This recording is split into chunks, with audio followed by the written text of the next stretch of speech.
Good morning, good morning. There is sunshine in the bushveld in South Africa. This is super exciting.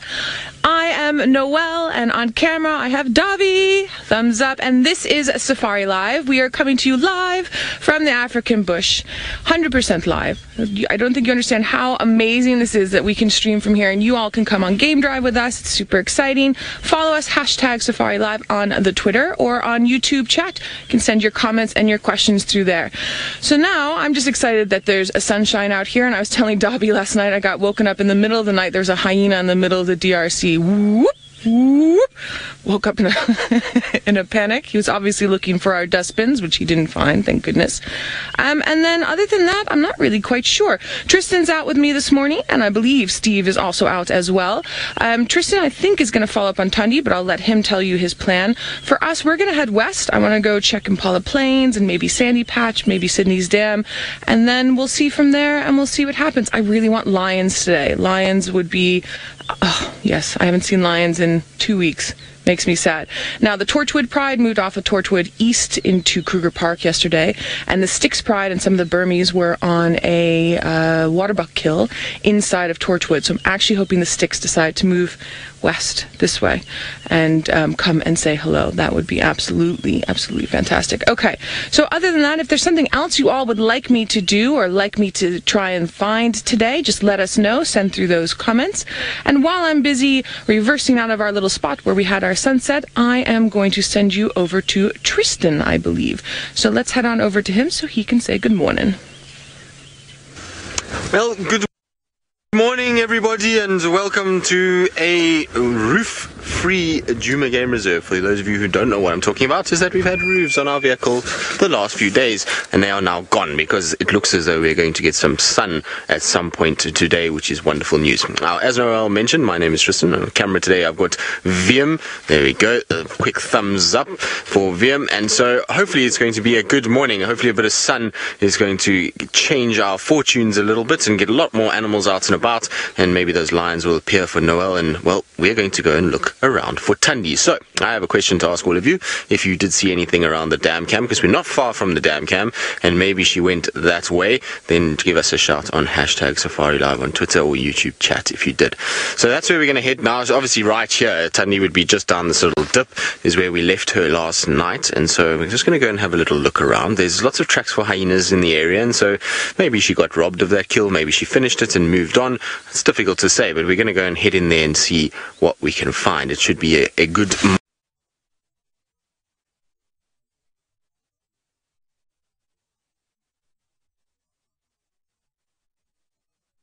buffalo somewhere. That would be quite nice if they turned up.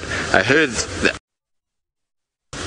there was a herd, and they were around Torchwood yesterday, so hoping that they start moving this way and maybe we get lucky with a herd of buffalo, and that would be very, very nice indeed. Maybe Buffelshoek Dam area or something like that. Other than that, well, we'll just take whatever comes our way. It seems as though it's at least not raining, which is already a much better start to our morning than yesterday morning when it was a bit miserable out here. And so hopefully, like I say, that it's going to be a wonderful morning of lots of interesting different things all about. Now, the problem with being out at this time at the moment is that it's a little bit on the early side for a little cub, because I don't really want to be using lights on a cub.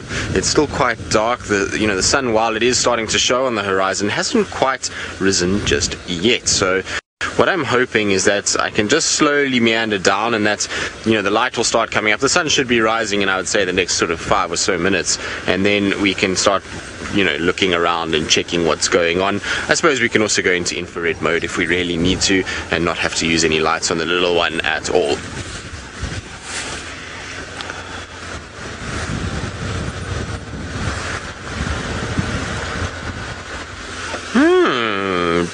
That's interesting. Now, Debbie, who's from Vancouver, you say that you didn't see any cats on the dam cam last night, but you heard what sounded like 1,000 angry bees. It's very interesting. I wonder if maybe there is a little hive somewhere in that area. You never know. It could very well be. I believe someone saw a slender mongoose den there somewhere near the dam cam as well the other day, so maybe it's got something to do with them. I don't know. Interesting nonetheless though, and I'm intrigued by this. Maybe we'll go past and we'll ask Steve, who's going to be on bushwalk this morning, if he can maybe go past the dam cam and go and see what's going on there. Maybe there is a hive of bees, which will be super interesting. The thing is though, if Steve does go there, he's going to have to be very careful because Seb is with him, and Seb is highly allergic to bees, and I found that out because I once almost drove into a beehive and Seb completely sort of almost panicked and luckily spotted it before we hit it with the aerial of the car, because otherwise it would have been a bit of a disaster. So I hope that they can go and look and see what it was, and also just to, you know, maybe make sure that they keep Seb safe as they do it as well. Now this is where we had Tandi yesterday, just on my sort of right hand side, so I'm just checking the little pump house. You never know, maybe the little cub has decided pump house is a good place to go and live in. I suppose it would be a nice place. It's sheltered, it's got little sort of bars around it. I'm sure the cub would be the only one that could fit in there, so it would be a good place if you are a cub to try and kind of spend some time. The other problem that I have is that I absolutely cannot see a single thing on the ground. It's still so dark that it's very difficult to see any tracks. There were some ellies that were around here yesterday by the looks of things. But let's just go around. Now Tandi we left her in the same place, not moving too much. I wonder if she's still here. It's quite difficult to actually see. It's very gloomy this morning, so I'm battling a little bit to kind of see exactly where we are. There she is, I can see her. You see her there, Wildy? She's straight ahead of us in a little thicket, so it's quite tough to see her, but if I shine from over here, there we go, there she is, lying in amongst the thicket. Now I apologize for the quality of the image because it is still very, very dark, and so it's going to be a little grainy to start with, but there she lies. What a way to start our morning. So she's lying in the exact same place that I left her last night. She literally has not moved a single muscle, which is really very good news. And so what we're going to do is I'm just going to reposition myself slightly, just sort of position in a way that we can probably get a little bit better quality sort of footage, because we're right at the long end of the lens, which is going to make things a little bit more difficult for Wildy. So I'm going to try and get a little closer. Also trying to just park here because I don't want to know. I want to know if the cub is maybe around. That's why I'm just parking off for a little bit just to see what's going on. But while we work out what we're going to do and sort of try and position ourselves in somewhat of a better way, let's go across to Steve and see what his plans are going to be and whether or not he's going to go check out those angry bees at the dam cam.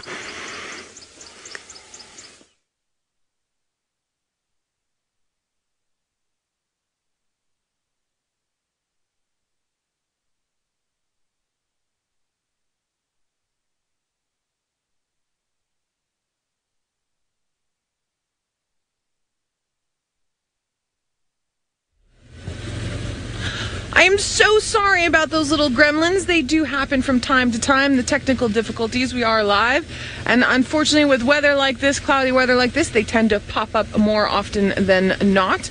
So we're cruising. We're heading over towards Impala Plains. We, again, are sort of looking for lions, but I'm also trying to pick up some tracks. It does look like it might rain later. I know, ooh, elephant tracks. There we go. This is going to be very interesting, and I'm actually going to have to get out of the car for this one. I'm just going to turn us. So we talk a lot about what's a fresh track and how do you tell the difference with fresh tracks and not fresh tracks. Now, you can see this is a very fresh track. Obviously, this is the tire track from us. We just did that. And it pops. It's got that sort of white, almost shiny consistency to it. And then just check here, I've driven over a little bit, but this is the elephant track. But you see how it's still quite prominent and quite, you can tell that it's not old. It's really like, we talk about it a lot, like fresh paint. When you put fresh paint on something, if you've got oil paints or acrylic paints on your easel and you put it on, it's got that freshness to it. It's the same sort of idea. So this is the elephant track. It's moving this way. behind me here. Now, another reason why it's popping up so nicely, particularly here, is that there's a little bit of darker soil on top of the lighter soil, which helps. But this, I would say, is probably from last night. I don't think it's too old. I do think that they might have moved a little bit farther west because we're coming up to our boundary, but yeah, maybe a couple of hours, if that. But they walked here, and then what they did is they took their trunks, see there, and they scraped along in here, and they scraped their feet. You can just see how they moved their feet through here. And they picked up this soil, and then they would have done like elephants do, where they throw it on their back like that. And sometimes they throw it on their chest that way. And then they moved down, and they went over that side as well. Fantastic. Dobby, can we get this here, or is that not showing up? This is fantastic. I need my little bit of grasp because my finger is too big for this tiny little track. So what we can see here is we can see little round toes. And then at the back, there's actually 3 lobes to this little pad here. There are no claws showing that I can see. And if we come back here, you're going to get a little bit of a different angle to it. You can't really see the toes, can't really see the claws, and then you've got the 3 lobes at the back. This, to me, looks like it could possibly be an African wildcat. Cats don't show their claws unless they're a cheetah. And because of that, and the size, and also especially here, where the soil is very loose, and you're not seeing the definition in the toes, I would say African wildcat, which we don't really see very often. I'm going to get my book out in a minute so I can show you what we are talking about. So, on Game Drive, I carry a bird book, and I also carry a mammal book. Now, the mammal book isn't necessarily for information, although it does have some decent information. The mammal book is more for the pictures. And that helps a lot with something like this, where we're looking at tracks, but we haven't physically seen the animal. Or if something runs by very, very quickly, you can bring it out and just explain to everyone what we were looking at. Hold on one sec, I hear impala. I'm just going to listen for a minute. Maybe you all can listen with me.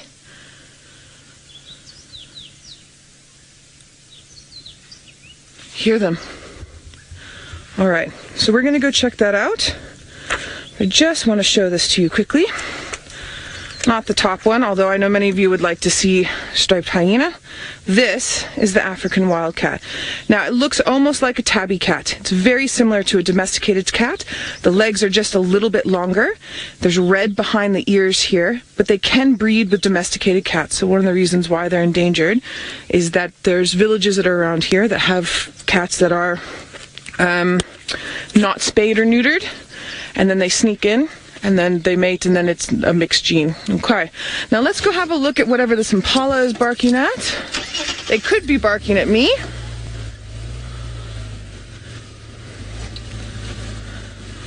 Ooh, Dark Star, good question. You're asking, can you tell the age of an animal from its footprint? Sometimes yes and sometimes no. So if you have adult tracks with small tracks, like with lion or leopard, you can sometimes age off of there, but it would be a roundabout aging system. But you couldn't say get an adult male lion and say this male lion's 9 years old. So for instance, those elephant tracks we were looking at, there was big ones mixed with small ones, so you can say there's adult ones with teenagers and juveniles and infants. Now, we have our impala. We have a wildebeest. These impala are very nervous. But some of them are just yelling at some of them over here. So it could be that they saw me. It could be that they smelled something And it could be that something walked past enough for one of them to have a moment, and then they're just getting everyone else all riled up, but not enough to get the whole herd into it. And because it's young males snorting at other young males, I have a feeling that unfortunately, it's probably young males just going, oh my goodness, and then revving each other up a little bit, because none of the adult males and none of the adult females are really getting involved in any of this. Impalas. I'm sorry, I still love impalas after all this time. They're beautiful. Okay, so it looks as if Steve's gremlins have passed him by, so let's please head on over to my very dear friend so that he can say good morning to all of you. Good morning and good morning. Welcome once again. Apologies before for the slight technical issue with the sound, but welcome. My name is Steve Falconbridge and I'm joined by Mr. Seb on camera, and we have Herbert, the gun bearer, and our man in charge of the bushwalk this morning. And welcome. It is an absolutely glorious day here in the Djuma Private Nature Reserve, Greater Kruger National Park.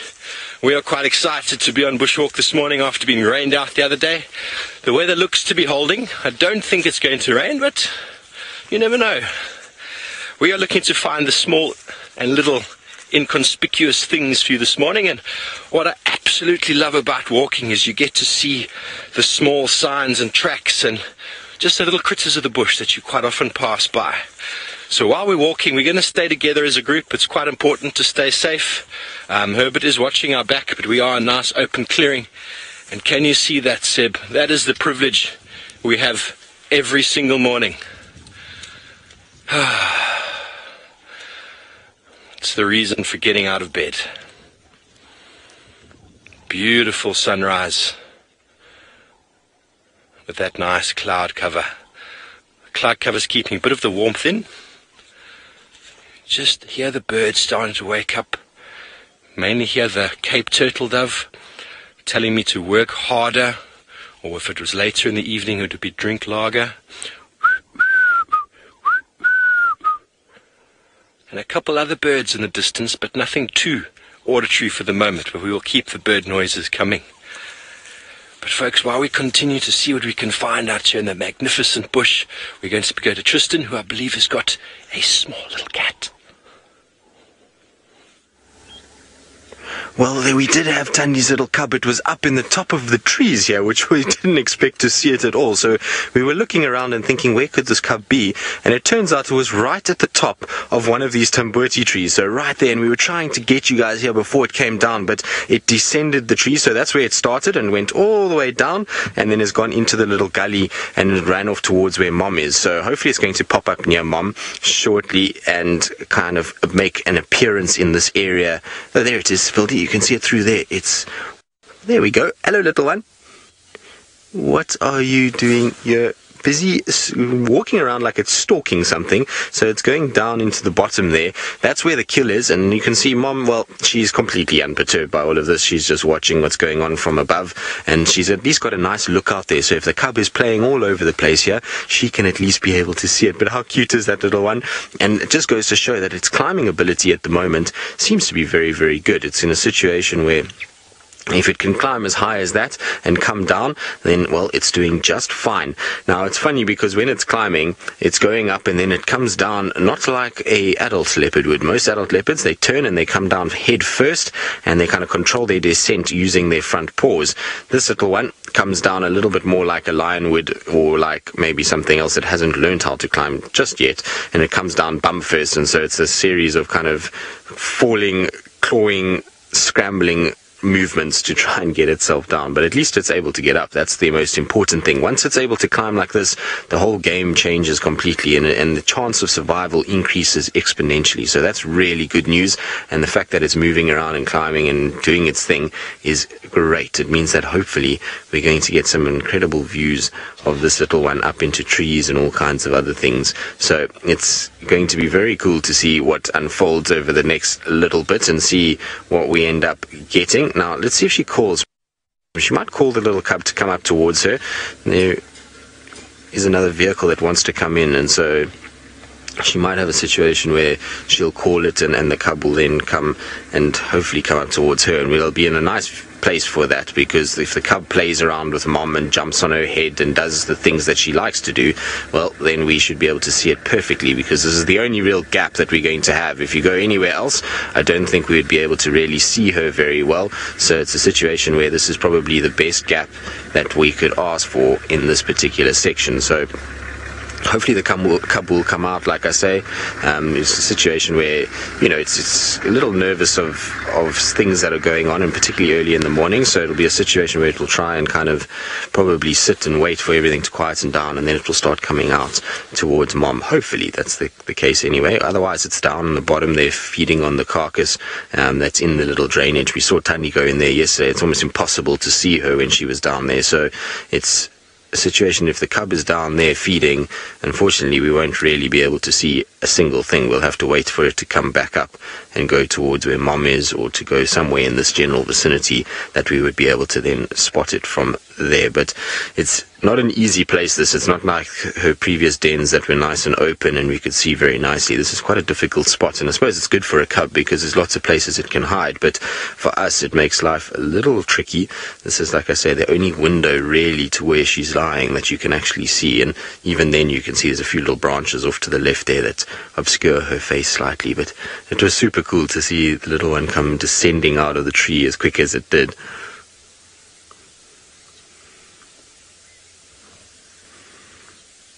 The rosettes will expand with the leopard, yes. So when they are tiny, the rosettes are far more compacted on the coat, and then as they grow, so that's the coat then just starts to get bigger, and the rosettes then stretch out a little bit and become much larger. So if you look at that little cub, she appears much darker than what Tandi does, because all of those rosettes, there it is, look, there's the little one. It's just coming out now, look. It's coming straight to mom. There we go, look how cute it is. So you can see, look at its rosettes, they're tiny in comparison to mom's rosettes. They're not nearly as big, and so as it grows, so the rosettes will stretch out a little bit and get bigger and bigger. And then it will look a lot more like its mom. Hello, little one. You see, it's just squeaking to mom and saying, Mom, I want to suckle. Please can you make a plan? How cute is that? Now, mom's little tail is starting to go, because sometimes moms can be a bit grumpy. If they've spent a lot of time with their cub, then the cub, particularly when it's a single cub, can be a very boisterous character, and we know that this one is boisterous. It likes to run around all over the place and do its thing, but you see it wants milk, so there we go, it's going to tuck in. And mom's like, not this morning, I don't want you to suckle yet. There goes the little one, back down. I wonder if she's stopping it from suckling, trying to force it into going and feeding off that carcass instead of using milk. You know, she needs to start weaning it and starting to get it onto meat, and so maybe that's why she's stopping it, is to try and sort of get it to the point where it gets hungry enough that it'll go and investigate the meat and try and then, you know, feed off that and start chewing on it. It's still a little bit small to be that harsh with it, but, you know, moms are moms, and I suppose they've got to do what they need to do. How cute is that little face, though? Hello, good morning.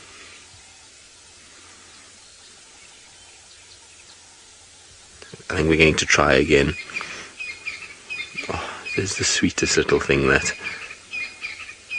It's pity there's a bush behind it.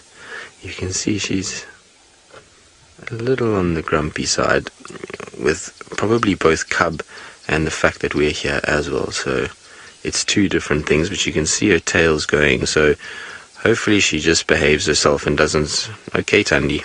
Okay. So she's just making sure that she protects the cub, and is just coming and making sure that she's just telling everyone, my cub is here, you can stay where you are. Now, while we kind of just see what she does and where the cub goes, let's go back across to Steve and see whether or not he's gotten to the dam cam yet and what's happening on that side. We have not gotten to the dam cam. At the moment we're just enjoying the rise of this golden orb in the sky. It is a beautiful morning, and I think too few of us out there spend the time to actually enjoy the rising of the sun. And if we can actually focus on that daily, just 5 minutes in the morning, in the afternoon, the rising and setting, I think it'll make your day a far more richer experience. Wonderful that you found Tandi and her cub this morning. I've still to see her, so I'm quite jealous, but Tristan assures me I can have a go this afternoon, which will be wonderful. So folks, I have my trusty tree book, and I'm going to be attempting to find for you this morning the wonderful tree wisteria, Bolus speciosa, Bolus xanthus. Anthos is the Greek for flower, and Bolus is named after the founder of the Bolus herbarium. I think I have missed the page. Apologies for it flying over there. And speciosa is beautiful. We don't have any flowers at the moment, but this is what the flowers look like. They're very nice drooping purple flowers and absolutely gorgeous when you find them, but it's the wrong time of year for flowering now. The flowers are normally sort of in September, October time, so we're the wrong time of year, but it is a beautiful tree and very easily distinguished from others, as we will discuss when we find it. Oh, there goes the sun, and we're going to continue. Herbie is just up ahead of us. We did not head towards the dam cam because we had some audio of, we could hear some hyenas just sort of south of us here. So we're kind of making it our way in that direction. We've been asked to see some animals. We can always go to the dam camp a little bit later. But while we continue on here, and hopefully Seb doesn't walk into some very spiky thorns I see just in front of him. Wonderful to be out in the bush. Please feel free to send your questions and comments through to @Safari Live or on the YouTube stream. Love to answer them. And if any of you have seen a tree wisteria before, see if you have some information for me before I start imparting it. Wonderful morning. The air is still, there's not much of a wind, so to speak. It's nice and cool, 18 degrees Celsius, 66 degrees Fahrenheit, so it's quite a nice day. If the cloud cover sticks away, I think it will remain relatively cool, which has been wonderful the last 2 days. I've taken my jacket off because even though it might feel a little bit fresh first thing in the morning, experience teaches me that on a bushwalk you warm up very quickly.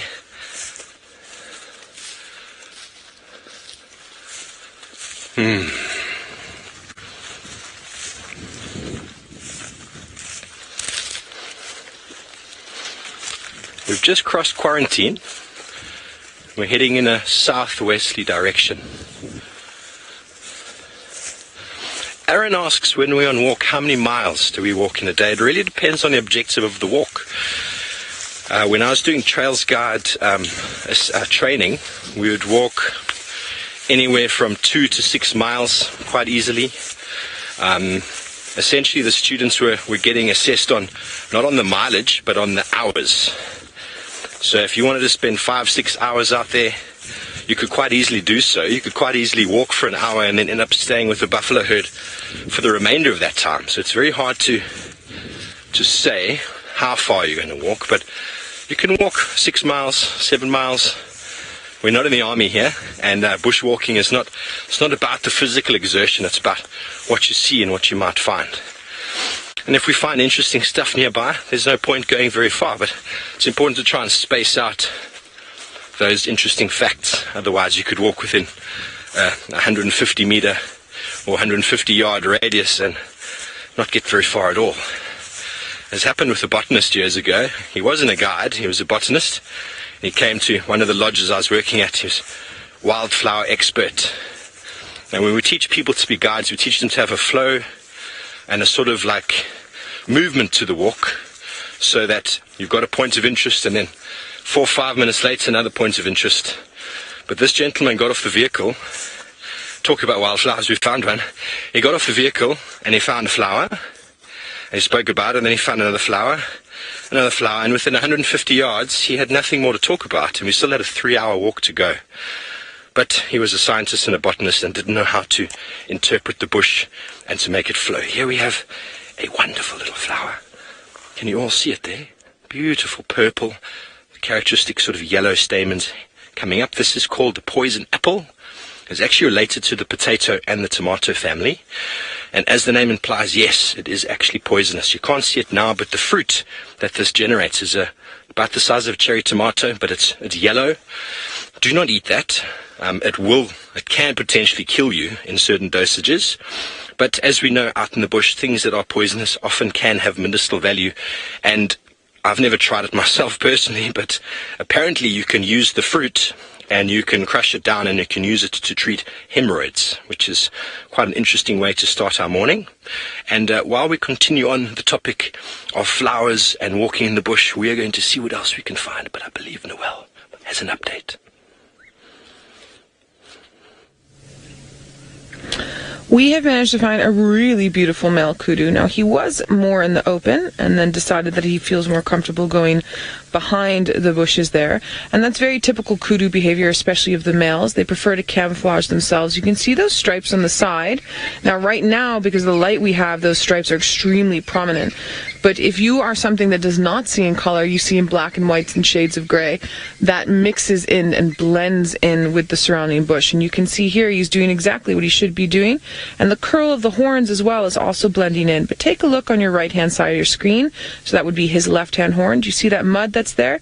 He'll take his horns and he'll rub them in the mud. And that is part of what he does for scent marking. Now he's completely hidden away. There we go. One, two little horns. And the big ears as well.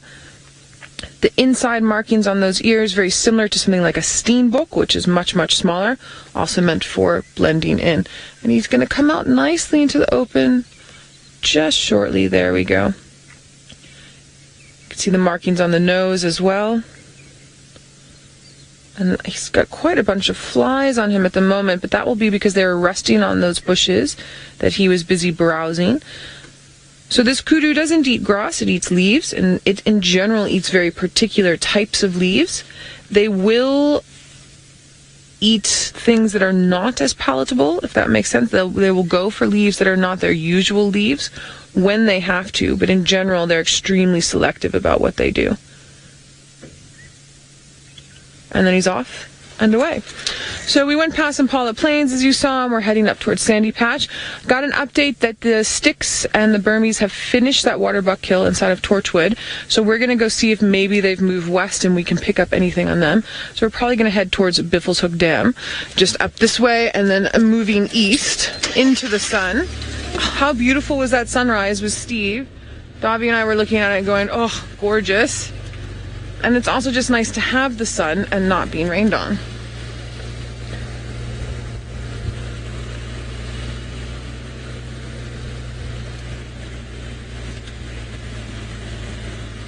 All right, now, Tristan, I'm super jealous of your sighting at the moment because you know how much I love that little cub.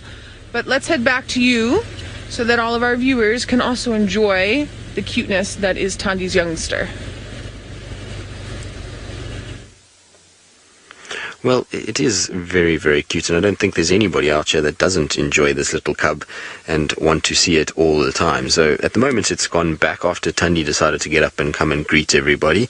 She's now, the little cub is down a little into the sort of gully, and it's around because I can hear her talking to it, and so it's still somewhere where she can see it. But Tandi is a very funny animal. She makes me laugh sometimes because she kind of comes out and she's got this fire in her eyes, gets to the front of the car and then just stops and looks at us as though, what are you guys doing here? And then once she's kind of seen us, she then started grooming herself and sort of sauntered back to where she started and just flopped down with her back to us as though she doesn't really care anymore. So it's a very interesting sort of way that she goes about things, and she's a funny cat because everything's fine and then all of a sudden, you know, if the cub just moves in the wrong way or goes to the wrong place, I think she then kind of gets a little bit sort of wary of things and then starts to get a little bit more aggressive about life. But it's a good trait to have, even though it seems like it's difficult to work around her and to kind of feel like you're not impacting her. She has that for a reason. She's doing these things to make sure that her cub is safe, and so it's an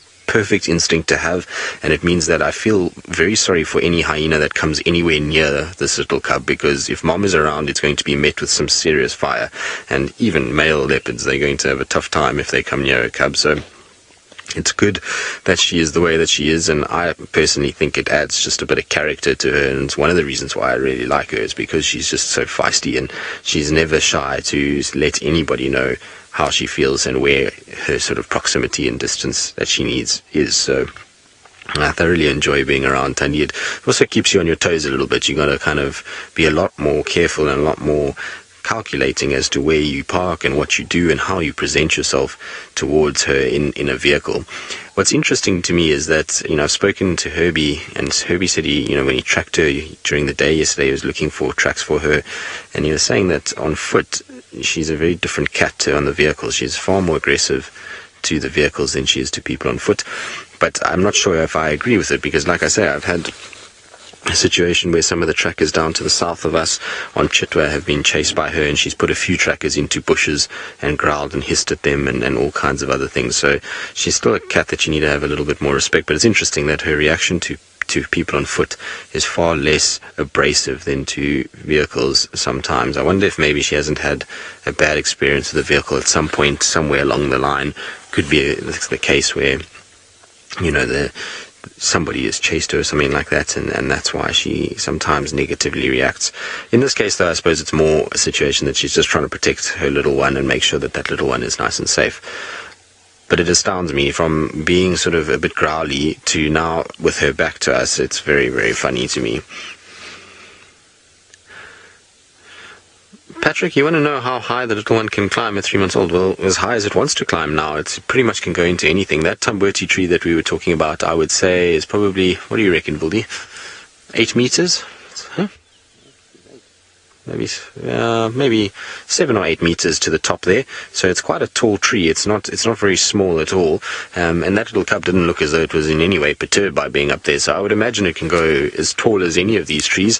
The nice thing about the little cub is that it can go into places where there's very small branches, and that's going to help it that if there was ever a situation that maybe a male leopard came, that little cub could theoretically get itself into a place where even a male leopard won't be able to get to it. So if it can get up into a thin little small branch, lions and leopards are not going to be a threat. And obviously, now that it can climb, hyenas become far less of a threat to it than they were when it was still kind of in those first 3 months of its life. So it's a very cool thing to see, and when you see them climbing, it makes life always much better.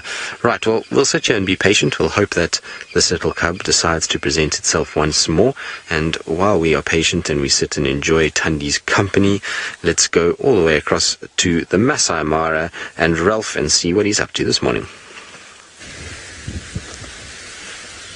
I'm not hearing Nix. What did she say?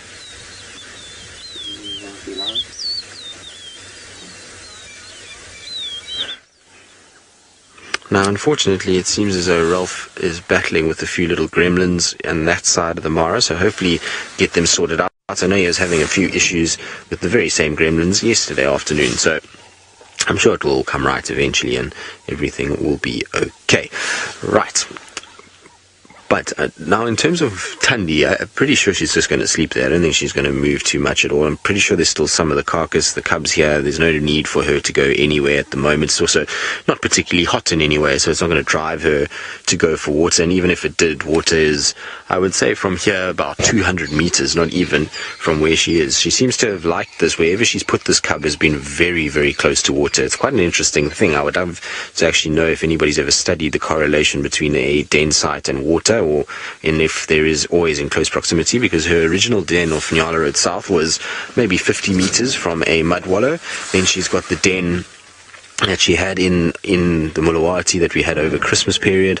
That den was also no more than about 100 meters from a mud wallow, and this one is also very, very close. So water seems to be a sort of part of her choosing a site, water, and as well as then obviously thickets and vegetation that she can get herself into in order to be able to hide the cub and have those kind of things around. So interesting nonetheless, but she's not going to really move too much. I don't think there's not that much heat in and about this area, and so I'm pretty sure she's going to sit tight. Whether the cub comes to her again, I'm not quite sure. The cub seems to be exploring, and it knows when mom is lying like this and sleeping that it's open to do some exploring and move around and climb and play and those kind of things, and that's all important in terms of its growing up.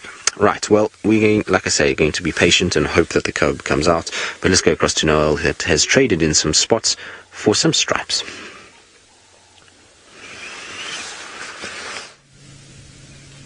We are changing spots for stripes, thanks, Tris.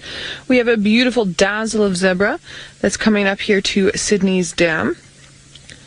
There was a tiny little baby mixed in with this herd who was busy nursing just now, but I think he's now decided that he's going to just stand very close. Oh, he's nursing again. I think maybe on the left-hand side.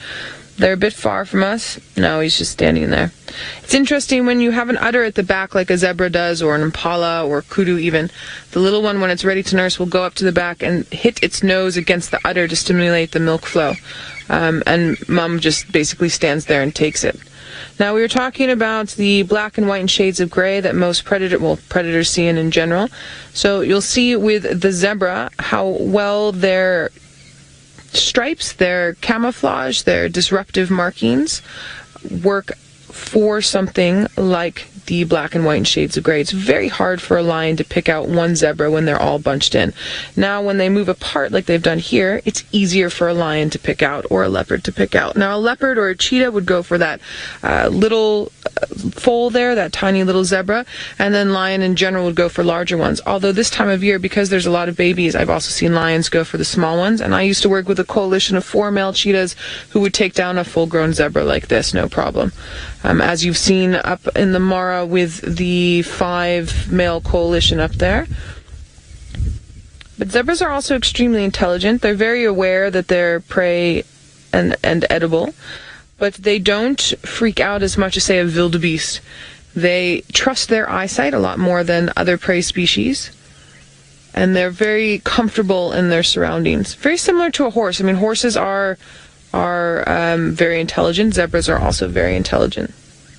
Now, on the right-hand side of the screen, that one zebra that's there is a very pregnant one. There's an impala in the background. She'll probably give birth within the next couple of weeks, I would estimate. They don't have a birthing season like impala or wildebeest. They're pregnant for 11, 12 months, and then they'll give birth sort of any time of the year, but you will see an increase in births in this time of year because of the amount of food that's available. It's better to have your babies born now because the mums can then sustain their health and keep that milk flowing. I'm sorry, little baby zebra are the cutest things I've ever seen. When I was a kid, we had something called Polly Pocket, and Polly Pocket had a little horse that you could get. It was this tiny little doll thing. I don't know if any of the viewers out there ever remember Polly Pocket when they were kids. And when I see this little zebra, that's all I think of is Polly Pocket. Now, you'll notice that it is also grazing a bit. Just because it's nursing doesn't mean that it won't also try for vegetation. But what's very important with the foals that are at this age and a little bit younger is before they start eating the grass, they will start to eat the dung of the mother. Now, the dung of the mother has inside of it enzymes that the little one needs in its hindgut fermentation to help process that grass. So we'll eat that. It gets the enzymes in its gut, and then we'll start mixing the milk with the grass. And then they can process it. There's a tiny little bit of water in Sydney's dam, so they're slowly making their way down there.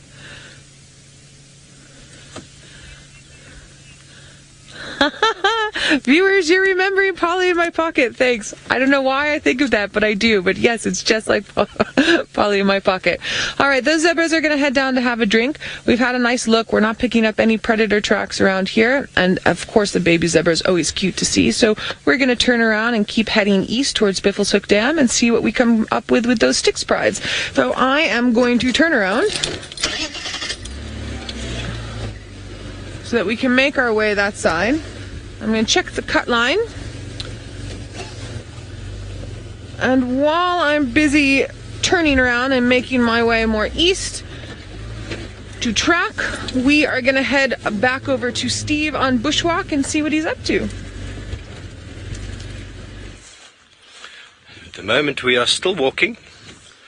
We are approaching a pile of clearing, so we're heading towards sort of the northwestern boundary, or should I say the southwestern boundary of Djuma.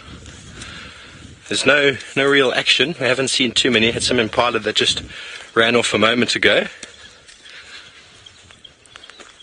Here the green-backed Camaroptera, a very loud sort of metallic stone hitting sound in the background. Don't know if it's coming through on the mic there. Black-headed oriole. One of those beautiful loud birds in the morning. Nice and open here. I wonder, I've got a tree just up here that I showed the viewers a couple of days ago. I wonder if anyone can comment and tell me if they've learned anything, what tree they remember this to be. Quite easy because it's got the flowers, it's got the leaves, and it's got some fruit that is popping down there. Hobie's trying to get our attention there. But see if the viewers can send through a comment, see who's been learning the trees I've been putting down. It's not a one-way street, folks, it's a two-way street. See if you've been paying attention. It's a glorious tree, and those flowers very characteristic. So Herbie's been calling us. We're just going to move over there. Please send through your comments. Let's see who's got this one.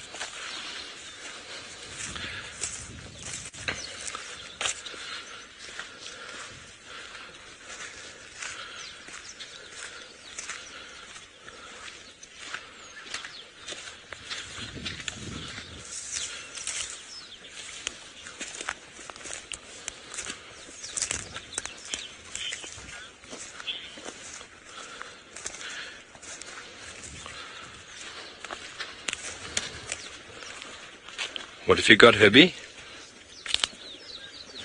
Ah, okay. Some audio. We can hear some elephants coming from our southern side. We heard the trumpeting. But the reason why Herbie's called us here is we've got a false marula that is busy flowering, and the bees are absolutely loving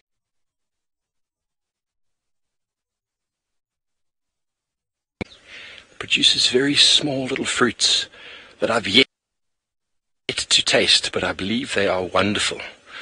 So probably in the next month or so these trees will be fruiting because the flowers are out and I'll be able to finally taste it. But the monkeys and the baboons and the birds always seem to get there before me because I've yet to, in my garden career, seen fruit on a false marula. The tree of forgetfulness, I said last night. It's a beautiful specimen, and once again, as I said yesterday, it is on a termite mound, very well associated with the termite mound at the back. We don't know why. A lot of it's got to do with the soil, the nutrients of the soil. Also, when it's a young tree, potentially the termite mound actually elevated a bit and it prevents it from being browsed upon. Also, the access to the water table that this tree gets from the termite mound is probably quite a good advantage. So, Judy H., you are 100% correct with the African weeping wattle, and we're going to continue on, see if we can find these ellies that are making a lot of noise. And while we go, weeping wattle, Judy H., 100% correct. We're going to be heading up to the Masai Mara, where I believe they've come on vehicles this morning, and Mr. Brent has got one of the largest flying eagles. There we go, a chilly snake eagle atop a lovely Balanites tree. Black-breasted or black-chested snake eagle, depending on where you are, and often seen in this area. They tend to roost around here, and you can actually see where they've been roosting by the fluffy feathers they leave stuck to the spines of the Balanites. Good morning, my name is Brent Leo Smith. I have Jean-Ray on camera, and I'm causing a traffic jam. So I just need to move off the road. I can hear a car behind me. And remember, if you want to ask us any questions about snake eagles, lions, leopards, grass, trees, flowers, whatever might take your fancy, Djuma, hashtag Safari Live on Twitter. Or whatever other medium you might be watching on is the best way to get hold of us. Now, I'm feeling like lions this morning, so I'm having a quick look around here for the Angama Pride, but if we get no luck, I might skedaddle down towards the crossings and see if we can catch up with Hunter and the Mogoro lioness we saw him with 2 days ago, so they should be right in the middle of the throes of passion by now. So hopefully they've moved out of the Croton thickets next to the Mara River and back out onto the grasses where we can see them. So fingers crossed. And of course, as we meander through the Mara, you don't know what other wonders we might find. Now, it is quite chilly this morning, quite cloudy and overcast, as it's been for the last, pretty much since I've been back. We've had this haze. The haze seems to be a little bit less dense today, but there is more sort of thicker clouds, so less haze, more proper clouds. So hopefully the haze is going to be coming to an end and we can get back into that glorious golden Mara light.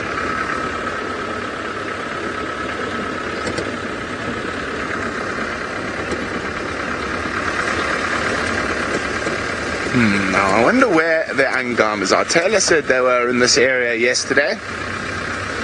But as we know, with that pride, they can move quite a lot. Now, I'm not the only one missioning about the Mara, so let's head about 35 kilometers to our due east to see how Ralph's doing this morning.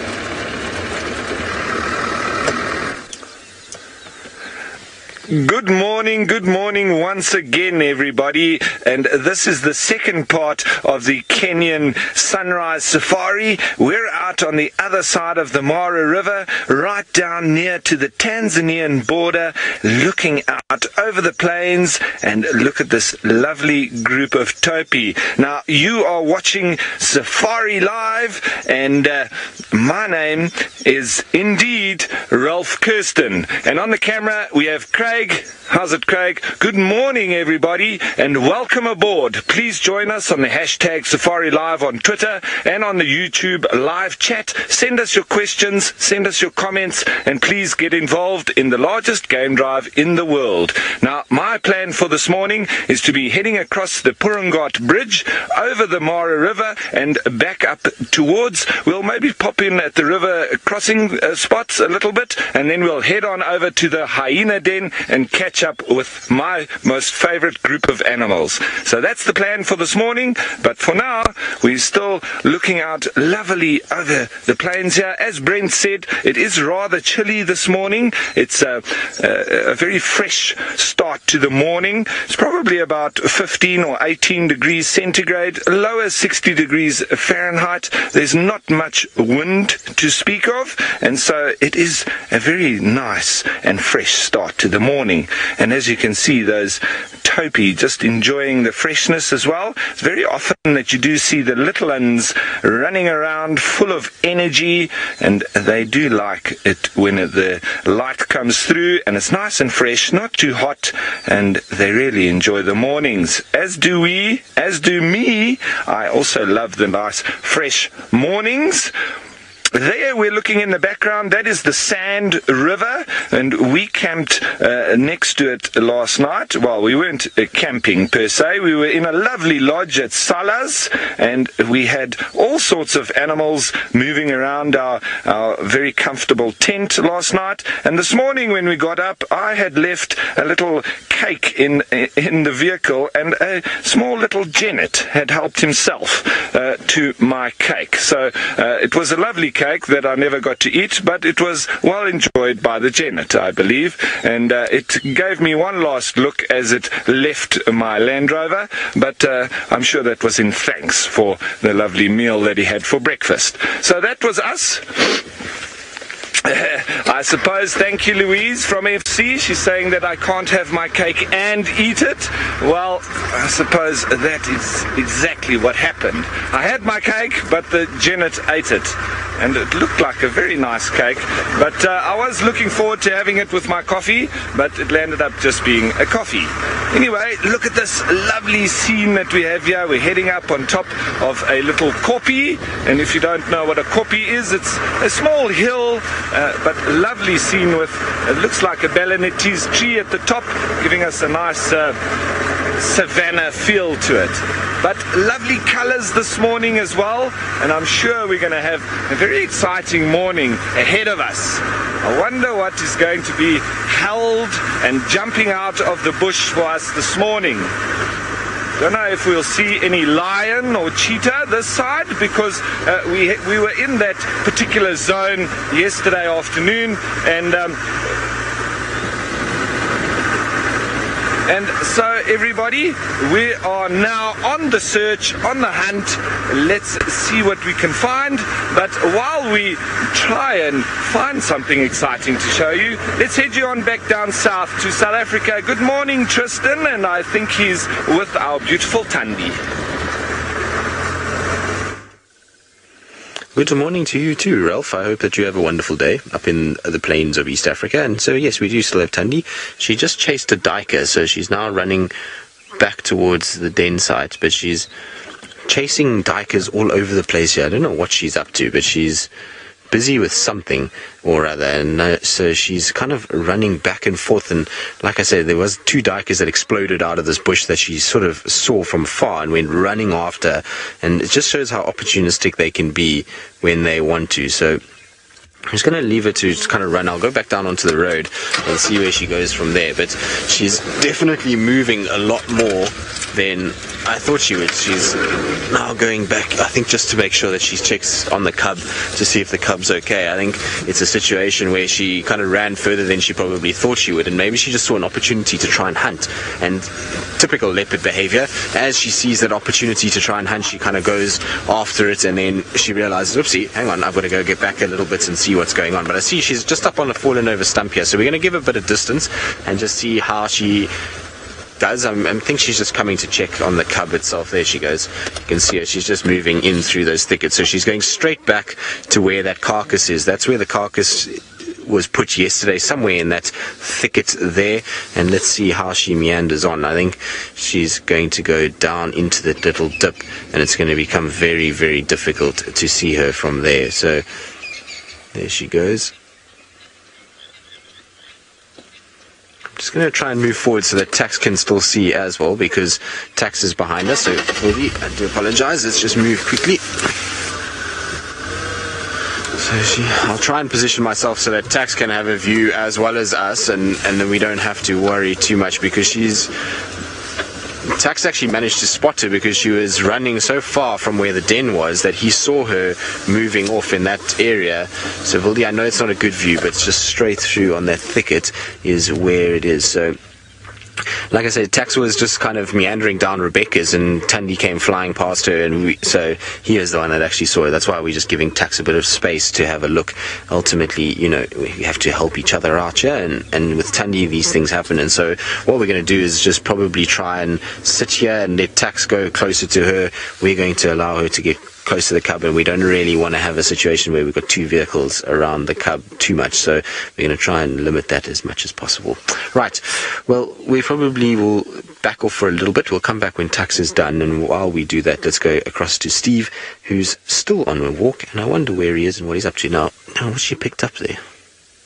So she picked up the head of something. Oopsie.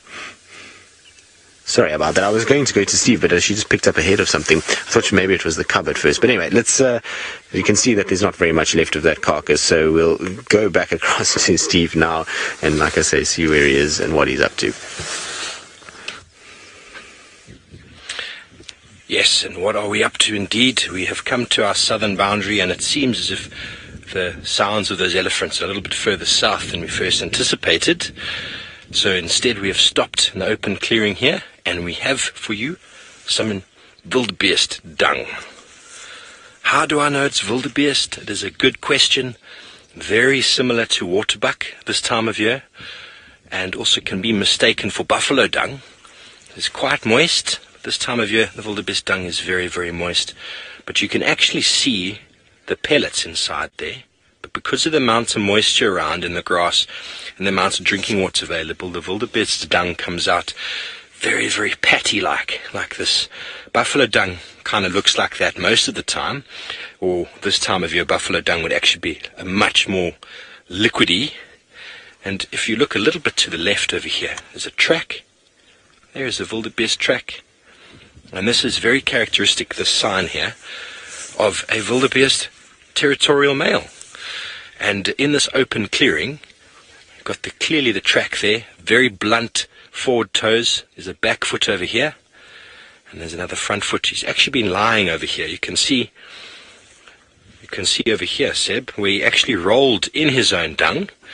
And the purpose of that is that wildebeest rely heavily on scent, and their olfactory communication senses are far greater than anything else. So he urinates and he defecates here on the spot. You've got a grasshopper on the lens. You're a little hitchhiker.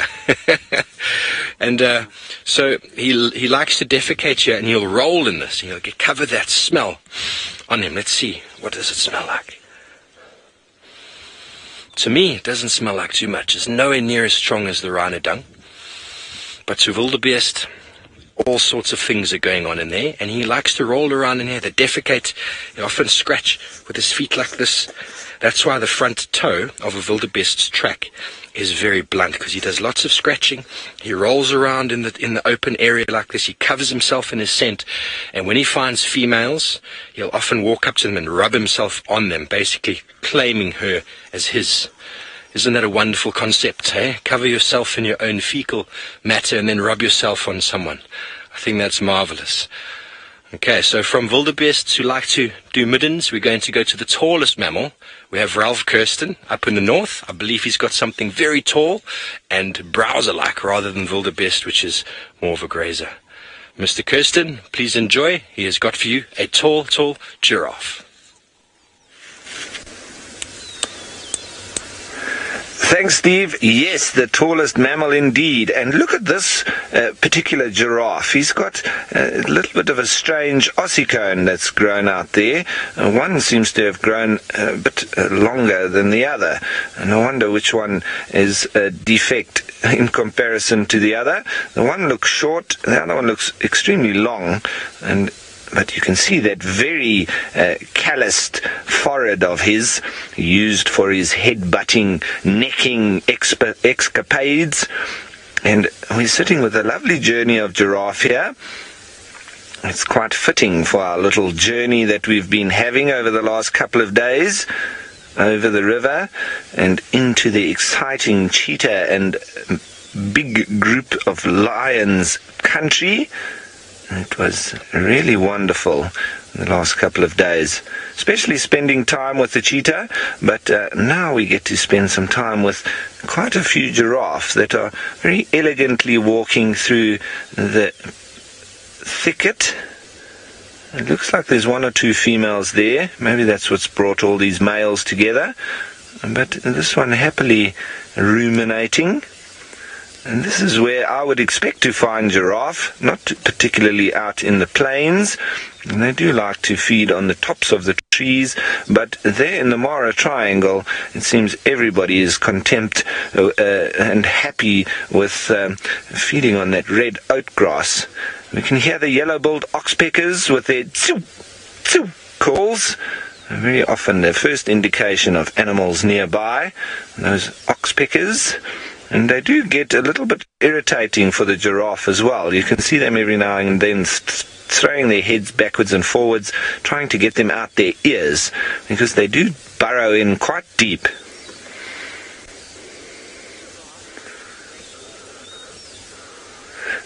Now, Paula, you want to know, can giraffe actually break their ossicones? Paula, absolutely, they can. Because it is bony extensions of the skull, it's not normal that they would break very close to the base, but they can break them off a little bit higher. It is quite difficult for that to happen, so it's not very usual or normal to have broken ossicones. You don't often see that, and I would imagine that this here is a growth defect as opposed to being anything related to actual fighting. But sometimes it can give them a little bit of an upper hand. It's not always a hamper, and maybe this one with his side one ossicone is like a unicorn giraffe. He might have a little bit of an upper hand on the others. Anyway, he seems very fit and healthy, so I don't think there's any problems there. But you can see the lovely ossicones of the others. One other way of looking at giraffe from a distance and sexing them is you see how those ossicones sort of grow apart from each other. Quite often with the females, they almost curl a little bit inwards, and you can see the very nice tufty hair on top. But with the males, almost like a weapon, they are very much angled away from each other. So that's one other way. If you can't actually see closely, and if there's for the hair,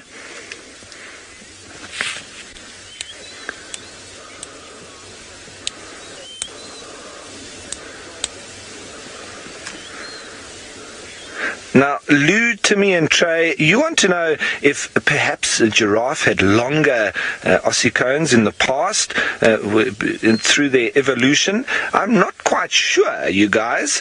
It but I'd have to look back in their evolutionary past, because I'm not sure if they actually had horns to start with. So I don't know if it has receded, or if in fact this has evolved now to the point where they have these at the longest point that they are. That's a very interesting question. I'm going to have to do a little bit of homework and find out. That's wonderful. I like that when I get questions that we need to do research and have some debate. It gets the question going, and then we all learn from it. So if anybody has any research on that particular matter, please feel free to send it through either to the Safari Live or to myself on my Twitter handle. But we love to get the debates going. That one, I'm not quite sure, and I will openly say so.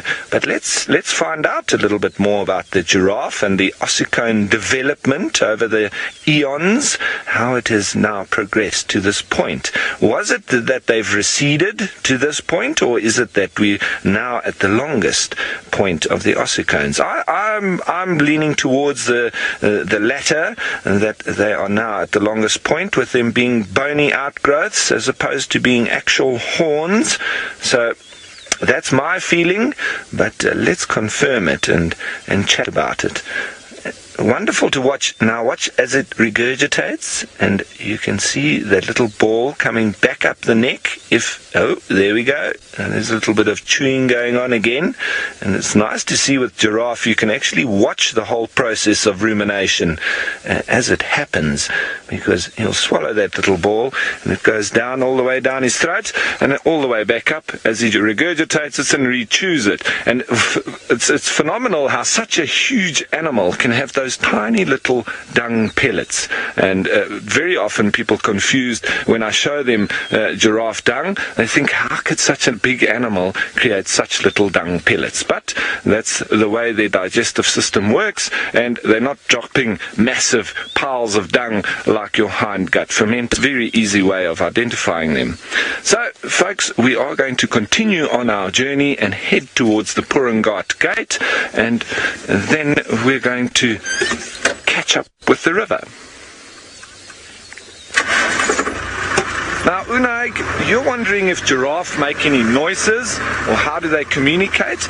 They are extremely quiet animals. They don't generally make any kind of noise whatsoever. There is the odd sort of grunt and snort, and almost like a little bit of a sound like an ostrich as well, a little bit of a low-pitched ooh.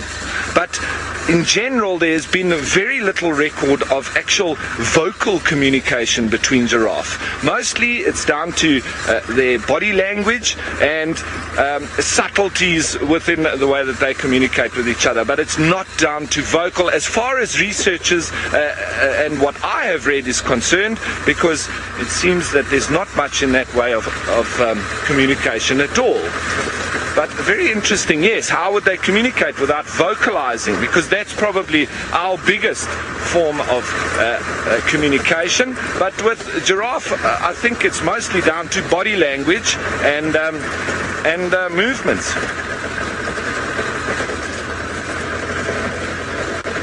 Now, David, you want to know if I've ever seen not giraffe taking down lions. That would be very interesting.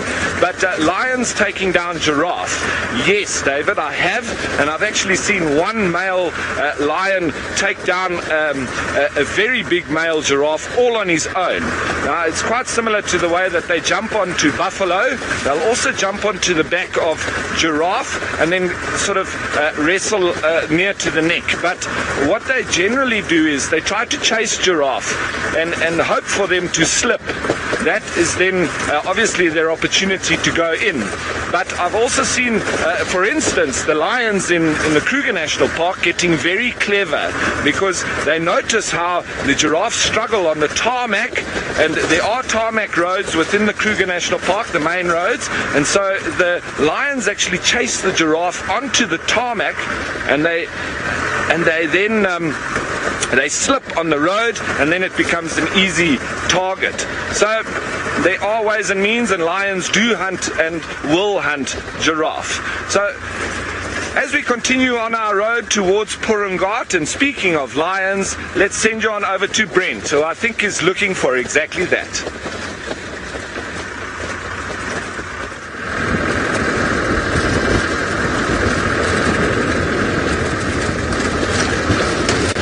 Welcome back. Yes, we are indeed looking for lions and other kitty cats, but Jeandre has asked me to kindly stop past the hyena den, so we're going to do that, and then from the hyena den head straight towards the crossings where the mating pair was.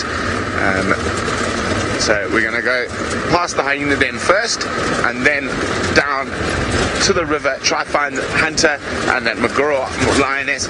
You never know, maybe Scarface has swamped the river, or Siko, or Morani, or all four could be together. So lots to look forward to this morning. Now in this area we're looking for the sausage tree pride, although we've got to really hope they're sort of either up in a tree or meandering down a road, because the grass is really long here. And speaking of something that is long, yes, my hair is still long. It has not been sheared yet.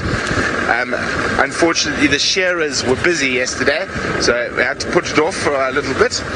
And also, we now need a cameraman to film the cutting of the hair. So there was not a spare cameraman lying around yesterday.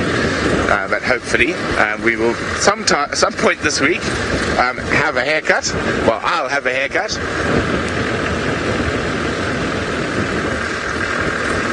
Okay.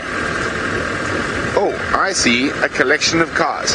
Now, one must always be careful about collections of cars in this area, because quite often they are the support vehicles for the balloon safaris, and they're all waiting to try guess where the balloon's going to land before they shoot off in whatever direction.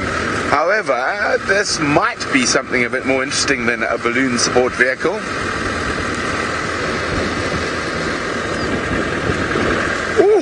But while I investigate a collection of Toyota Land Cruisers, let's go to Noelle, who's on her way to a surprise.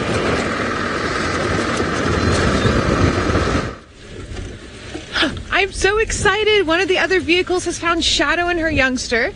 So we're just trying to get there. She was just on the dam wall here at Twin Dams, and she's moving east.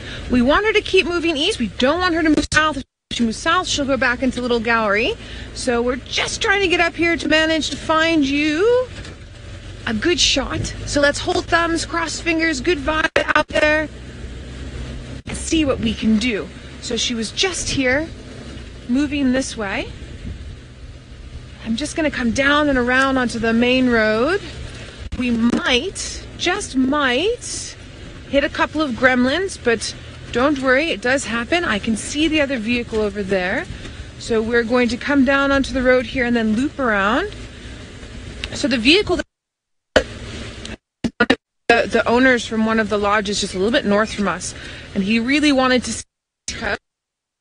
Finally, he came around to Twin Dams, and here was Shadow and Hashtag Barbara. So there, I can see them. I'm so excited. I haven't seen Shadow in forever.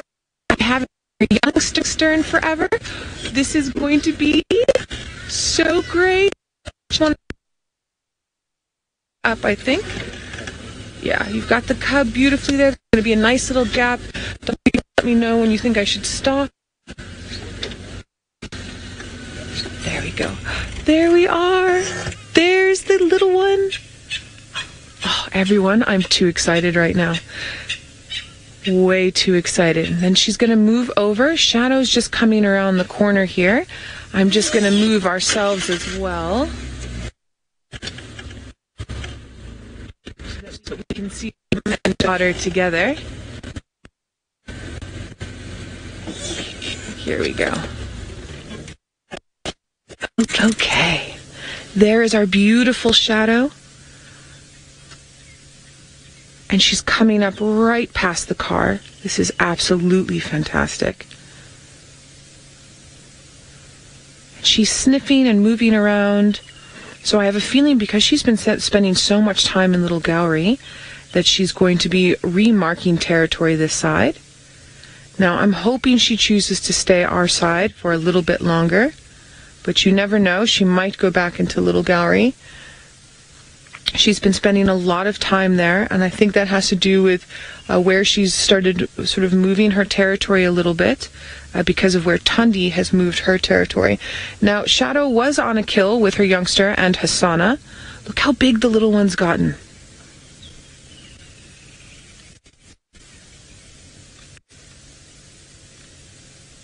I can't believe it. But she's not looking, so Shadow's not looking overly full. So I have a feeling neither did Cub.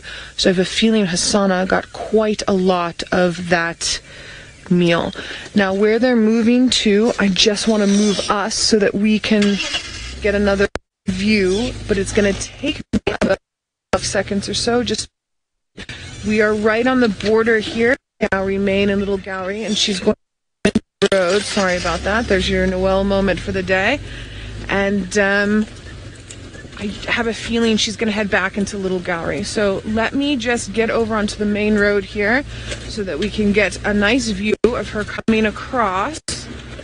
Don't go anywhere. And signal, you stay put. Don't go anywhere. Ooh. All right, we do have, sorry, we have a lot of bumps. Sorry, Davi, we've got a lot of bumps and a little bit of pickup.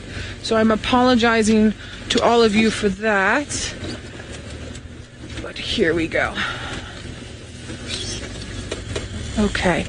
Now, hopefully what they're going to do is they're going to come walking right past the left-hand side of our car, right into view of the camera, of course.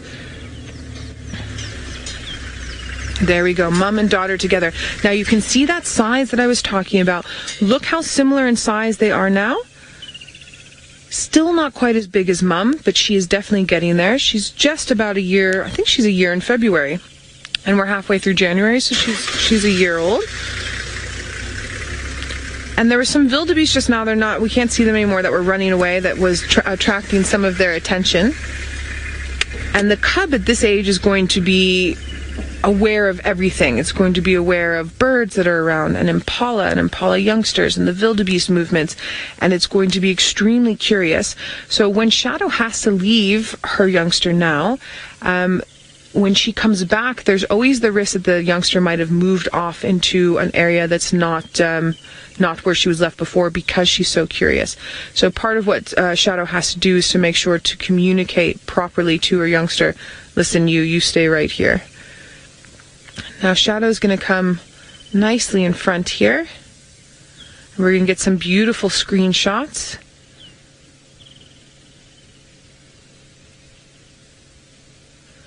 And she's chosen instead to go towards the right-hand side of our vehicle. We might see a telephone pole or two that runs alongside the main road here, but no worries there. And she is definitely smelling. So there's a possibility that there's also, remember we talked about how they like to eat baby mice? There's possibility that she's looking for that just as a little bit of a snack. And then the youngster is copying mum, copying everything mum does, smelling wherever mum goes. Sorry for my hat there, everybody.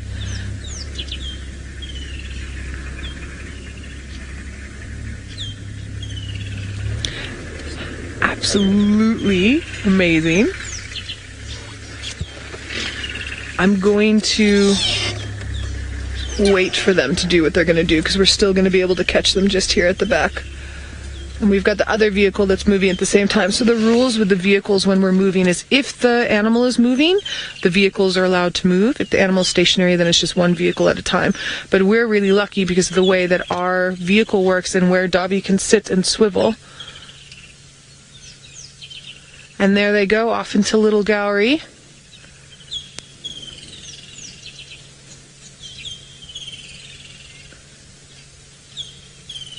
And notice how the youngster's not staying close like Tandi's little cub, but is sort of asserting its independence just enough where it's still looking at mum, it's copying what mum's doing, but it's doing it within its own little space. It's very important for growth and development, not just of its skills, but also of her brain.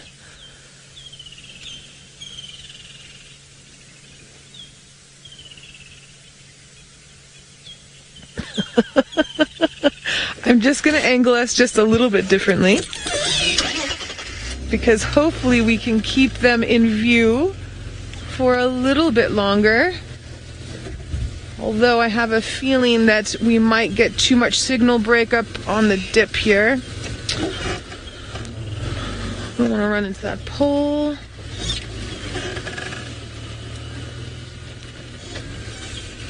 There's going to be a very large bump at the back.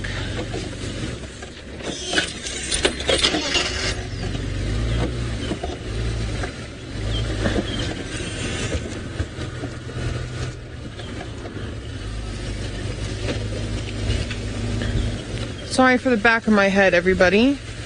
Just trying to see. There. Is that okay for you, Davi? Okay, perfect. So this is probably going to be the last sequence that we managed to get. That's the youngster there. I have a feeling that Mum's gone down into the Milwaukee, but unfortunately this little dip here is not the best for our signal because both sides... and she runs and jumps. We can try and roll forward. I'll see if we can manage to keep signal. The dip is hard for our signal to get in. We might get a little bit of breakup.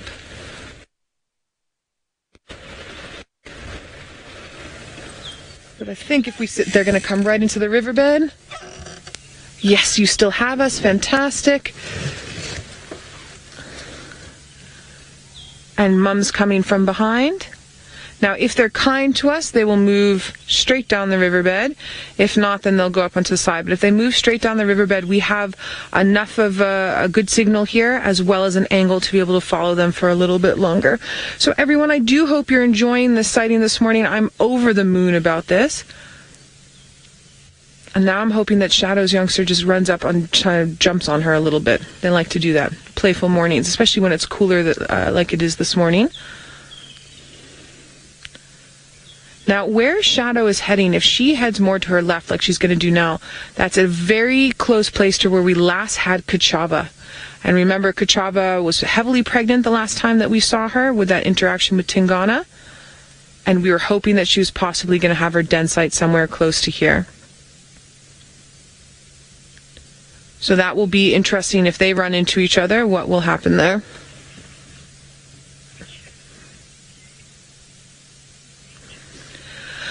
Alita, very good question. You're wondering if Shadow's cub could help Mum hunt at this age. She's still a bit too young, Alita.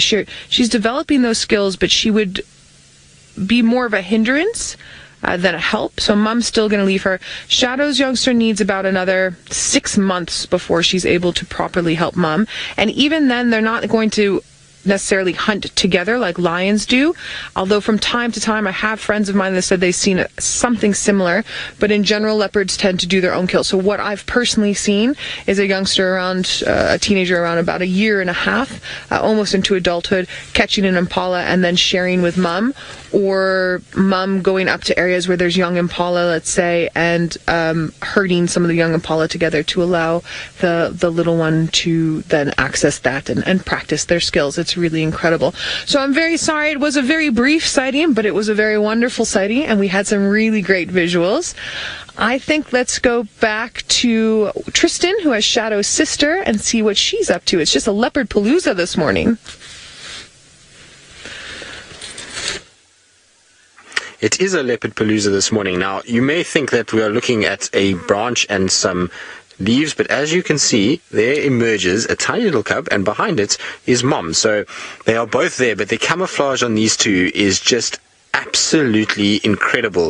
If you didn't know and you drove past here, you would have absolutely no idea that there is a mother and her cub right there, and it's really something phenomenal to see their camouflage. Now, I am going to reposition a little bit better, but we just wanted to show you just how well these two do blend in this area. Now, the little one is playing all over the place by the looks of things, so I want to try and just get a loop around so that we're in a situation where we can see both of them nicely, but not be too close. So I want to just go around this way, which hopefully will get me to where I want to be. Let's see, if we go this way, we should actually be able to get a really nice view of the two of them.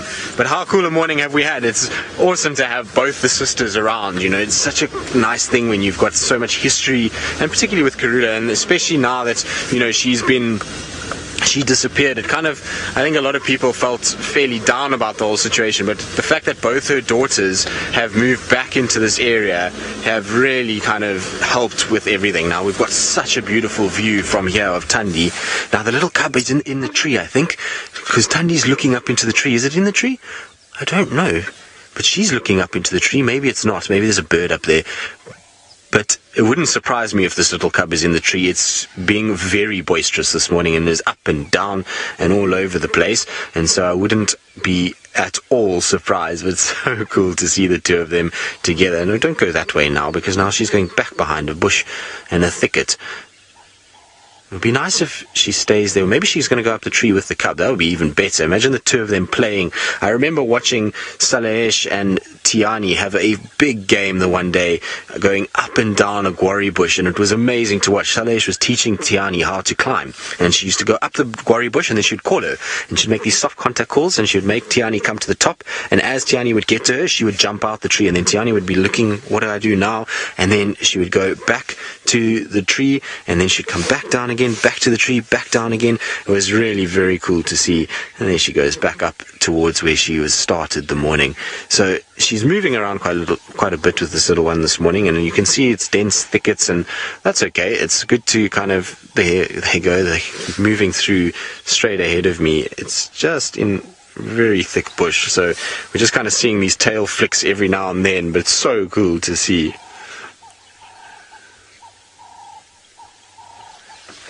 First lady wondering why leopards have such large whiskers. Well, whiskers form a sensory part of a leopard's life, and so you'll have a situation where they use obviously their eyes, their ears and their noses, but at night in particular, when it's very, very dark and they are down in the grass and they are busy stalking and they're trying to hunt various animals, you know, sometimes their heads are right down in the grass and they're trying to stop themselves from being seen, and so those whiskers will be able to pick up any vibrations that could be around due to antelopes moving through the ground and flicking of grass and those kind of things. So it just helps to pick up those kind of things and helps them to feel their way sometimes through the dark when they're busy focused on a prey item. Those whiskers will tell them, okay, there's a bush around you, you need to be careful, you need to slink through here, while they're still focused on them. So it's more just to sense their environment, much like eyes, ears and noses would be. And the bigger those are, obviously the more sensory they can be. Now you see cub is bouncing with mom all the way back to the other side. So we're going to try and go back around the other side, see if we can catch up with them again, and hopefully they'll just settle exactly where they were this morning. While we do that, let's go back to Steve, who I believe is delving into the smelly world of dung. Delving indeed. Delving indeed. I believe you folks are being extremely lucky with some cats. 2 adult females with cubs. Are we not blessed in Djuma? And we were continuing on with quest for some elephants. We did find them eventually, but they were just on the other side of the boundary. And but what we have found is something they left behind, a little package, a little parcel, a marvelous little gift for us. Here we have some elephant dung, or elephant bolus, which is full of flies right now. And breaking it open, it's quite easy to see what the elephant has been eating this time of year. There is lots of little bits of bark, but there's a lot of grass in here. There is a little twig. Elephants are feeding on both at this time of year. And we have some grass there. So this time of year, the ellies are feeding on a lot of green matter, a lot of grass material in the diet.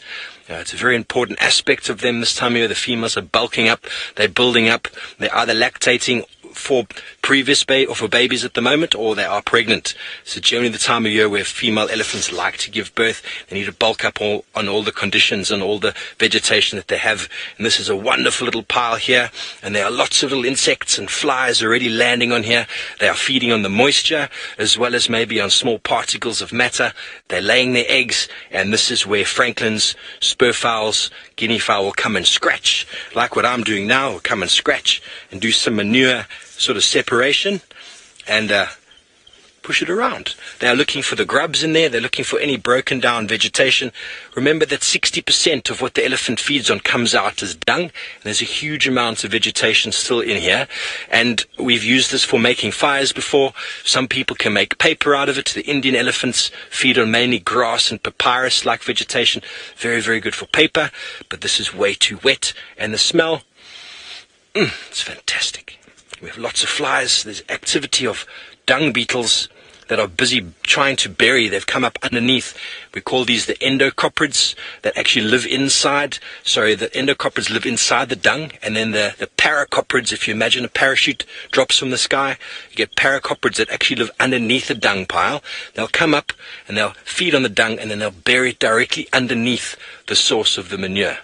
As a form of competition, they need to get the dung away, and then have little nuptial balls where male and female mate, and the whole process continues. I don't know if you can see these flies here, folks, but they've moved in.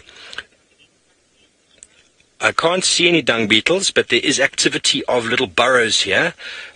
Nothing inside the dung that I can see, but there are over 700 species of dung beetle in South Africa, and it's important not to drive over these piles of dung, because you could have a new number. Some people say you could have up to 1,000, 2,000 dung beetles in one pile, but here I don't see anything at the moment. And surprisingly, there's a very small percentage of dung beetles I've seen this year. I found a rhino beetle last night. I found a couple in the last week, but I haven't seen too many this year. You often have them buzzing around, and heaps of dung like this really attract them, and they come in droves. I think they can smell it. I can smell it. My fingers are smelling a bit ripe right now. But we have the activity of elephants, and that's what's wonderful about being out here, is that you often, this is all you find. This is the signs, this is the indication we have elephants in the area, and we did see them, but they did cross to our southern boundary. So we are going to climb up.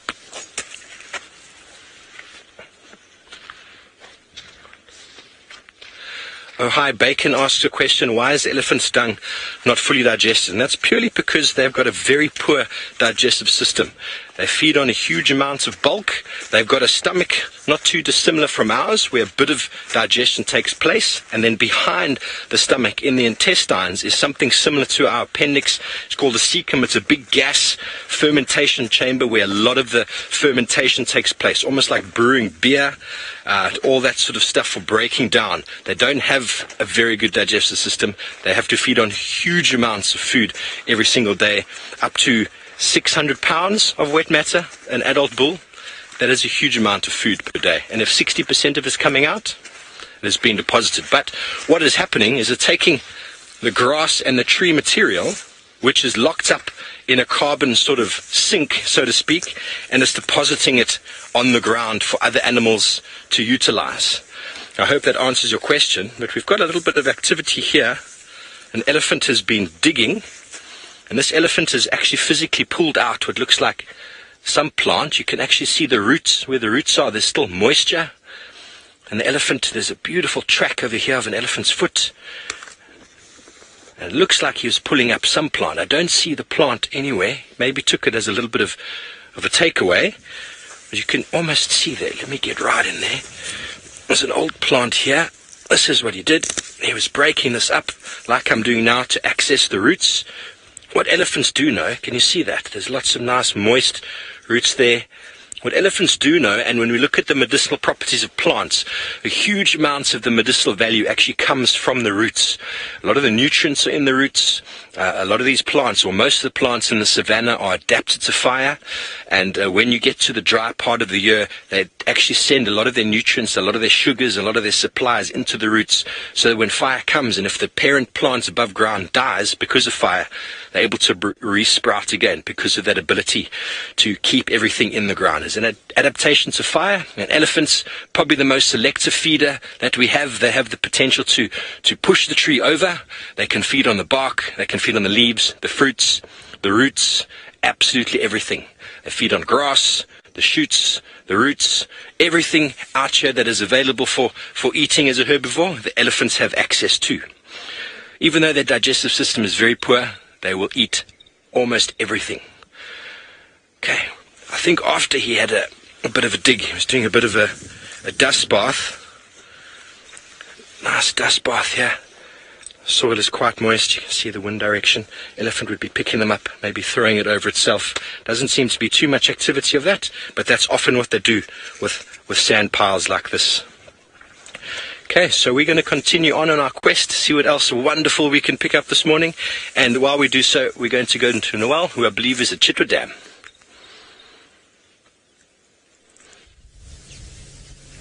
Hi everyone.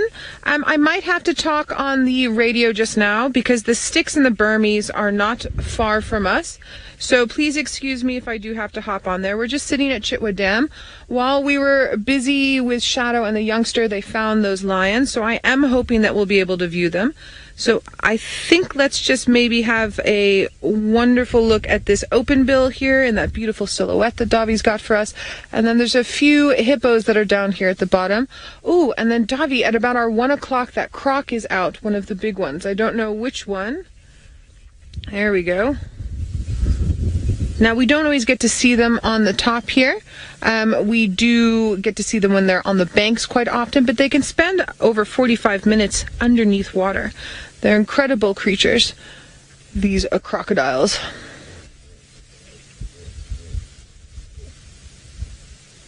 Sorry, guys, everyone's just debating. So basically how the sightings work is we're allowed to have 3 vehicles in a sighting, and then we have 3 vehicles on standby. But because a lot of us don't get to see lions all the time because they move across properties and where the sighting is, it's a pretty hot sighting. So I am going to do my best to get us in there, but it might just take us a little while. And if you can hear the Game Drive channel through, I'm so sorry. I think Ralph, if I heard correctly, has a leopard maybe up in the Masai Mara.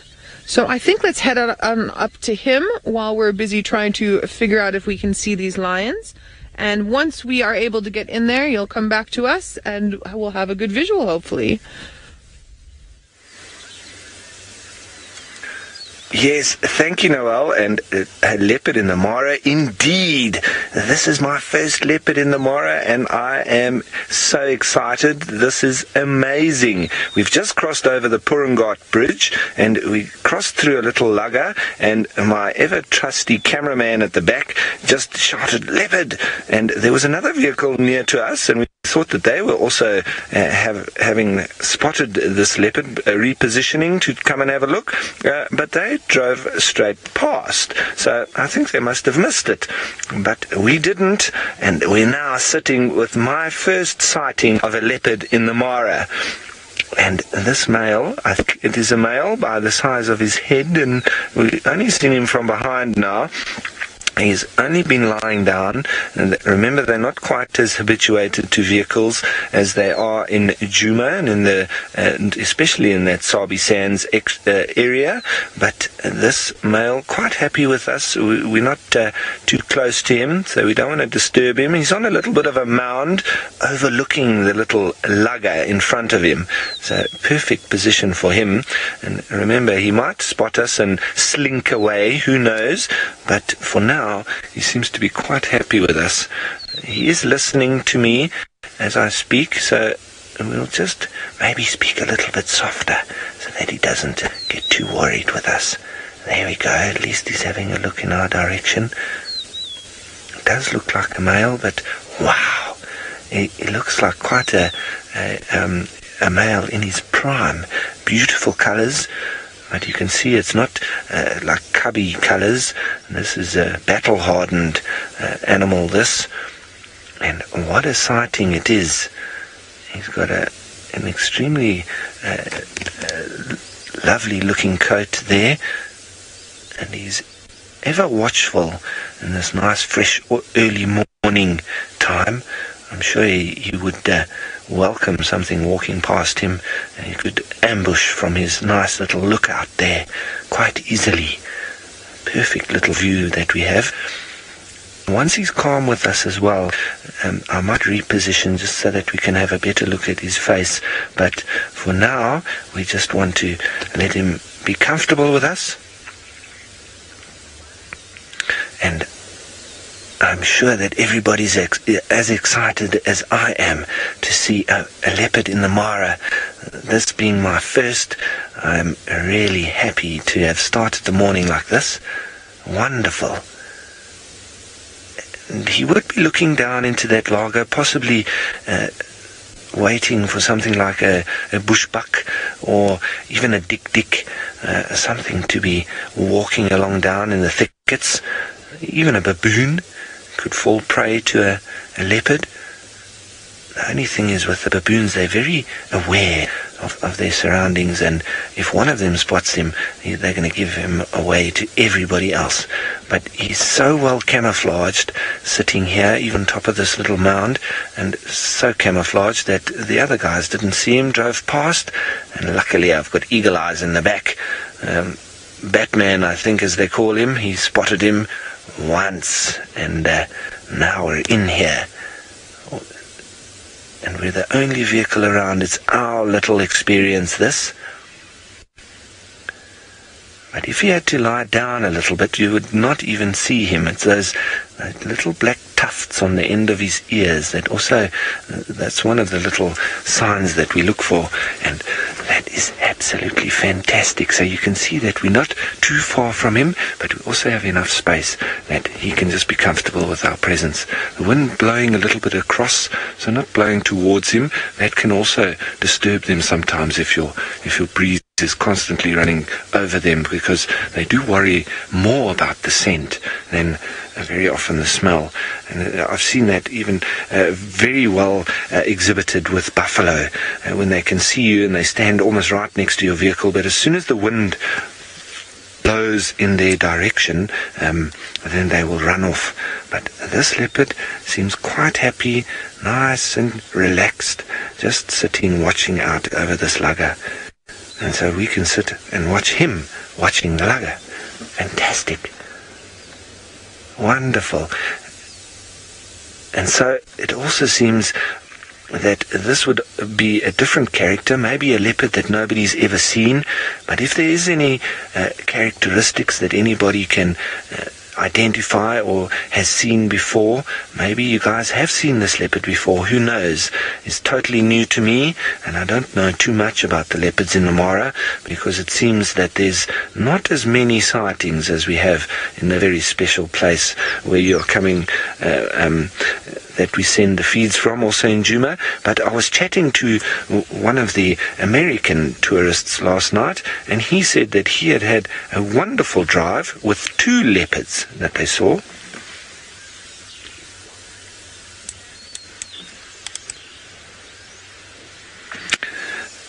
So we keep watching as he just keeps turning his head side to side, and he's still keeping his eyes out just in case anything moves through this lugger.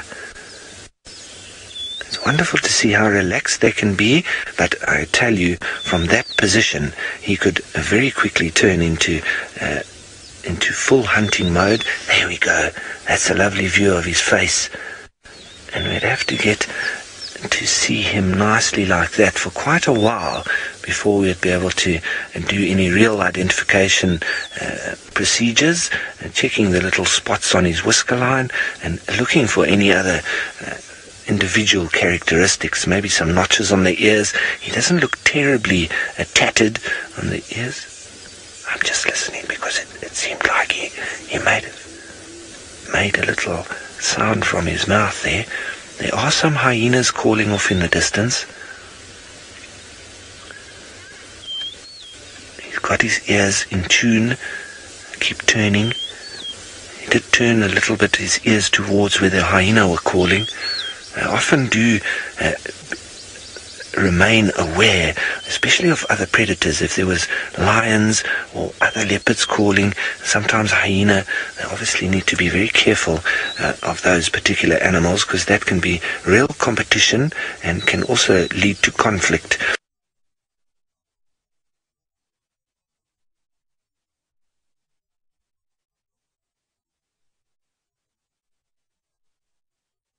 Who's around in that sense. So I wouldn't worry too much about him.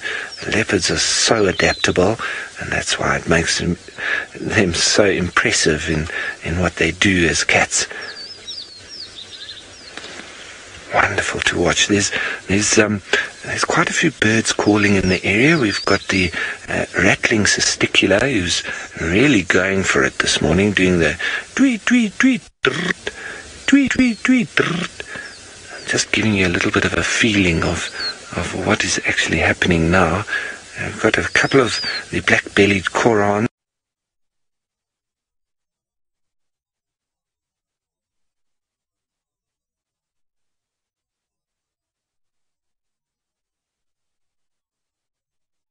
tree up on the hill there with the plains in between. He's looking into the lugger. The birds are starting their morning chorus. What a wonderful day to start the sunrise safari. Fantastic.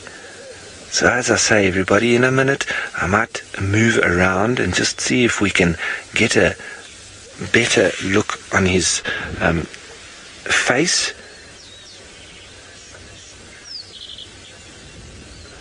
But folks, I think I might be in a little bit of a difficult position here for communication. So there are questions coming through, but at the moment I'm not really easily being able to hear them. So just so that you know, once I reposition, maybe I'll be able to get a little bit of better comms, but for the time being I'm just watching and interpreting as we go, because I'm not really hearing anything from the control, but we wouldn't want to miss this sighting just because of that. So I think I'm just going to carry on, and if they cut away from me going to somebody else, and then they might be able to let us know somehow, but I think I'll just stay here.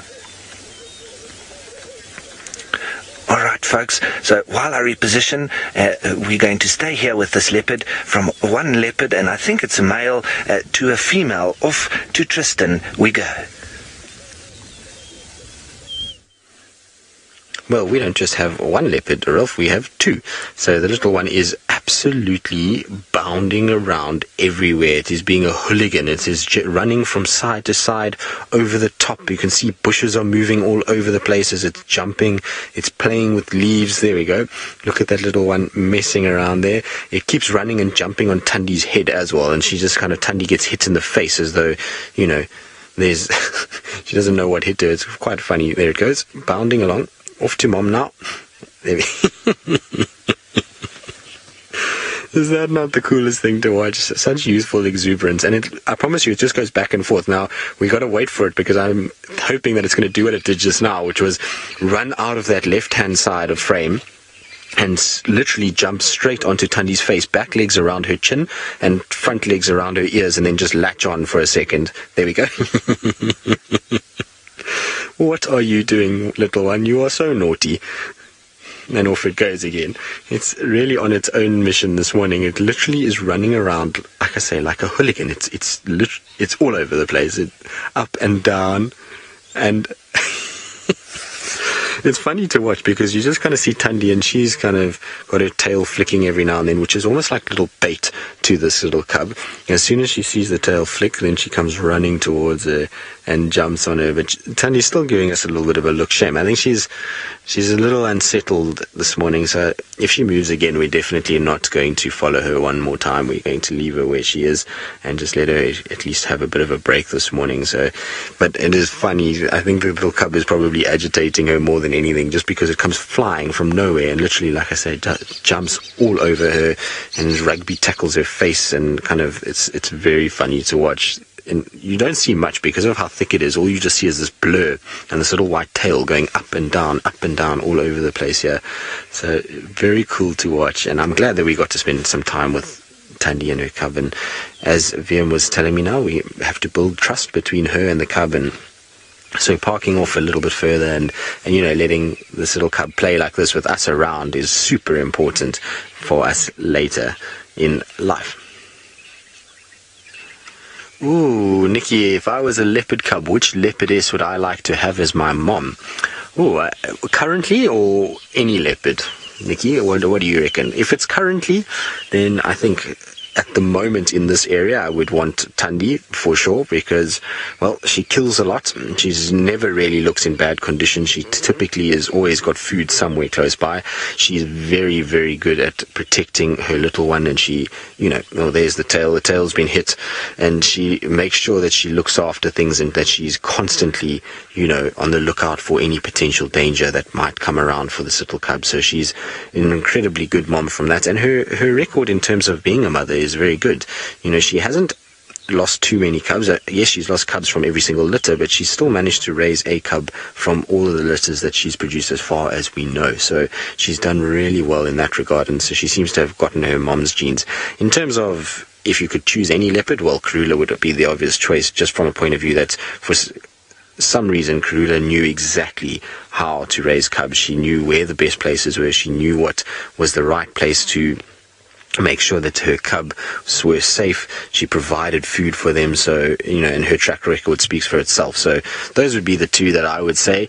Also Scotia, which is a female down right in the south of the Sabi Sands, also a very good mom that's down there. So, you know, one of those would be my kind of, I think, if I wanted to have a leopard mom, that was who I would have out of the characters that we know. But look at this little one. Hopefully Kuchava's inherited the same motherly instincts as Tandi and her grandmother Karula, because that'll be nice if, like I say, we've got little bounding balls of fluff from Kuchava as well. Right, well, we're going to sit here and watch our spots, blurry spots, running around in between all of these tambutis and having a great time. It really is wonderful just to watch it play and move around and do its thing. And so while we enjoy these spots, let's send you all the way across to Brent, who's got some spots of his own, but not nearly as pretty. Well, look at the little baby Topi having a little headbutting competition. Now, of course, the Topi aren't the only creatures right here, right next to us. There we go. There's hyena and lion. There's a spotted hyena and two lionesses of the Mogoro pride. The third lioness is lying behind us, but it looks like they obviously made a kill here, probably early last night. There were quite a few hyenas. I could see 5 or 6 hyenas. Most of them have moved off. Obviously not much meat to be had. And there we go, just the lone hyena playing the patience game for a few scraps of bones. And Topi keeping a close eye on the lions. But there must have been something quite big, or there was a very greedy lioness, because the one lioness is so fat and so full, where I can't really see about the lions in the grass. Now, it's possible that they could have caught an adult male Topi, because at the moment they're gearing up to the rut. So they are being a bit bananas. Oh, she's up. And she's also got a full belly. So that's 2 really full-bellied lionesses. So it must have been something quite big. You can see she's missing the tip to her tail. One of the older Mogoro females. It's a very obvious sign on her. I'm just going to turn the car around because I think she might go greet the other lioness, who's lying with her massive belly out for all to see.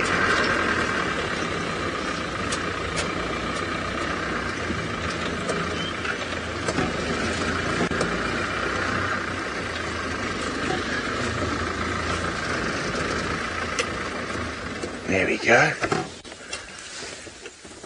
Oh, we're going to have to jump. Oh no, we're just going to step over the little puddle of water there. And you can see heavy bed.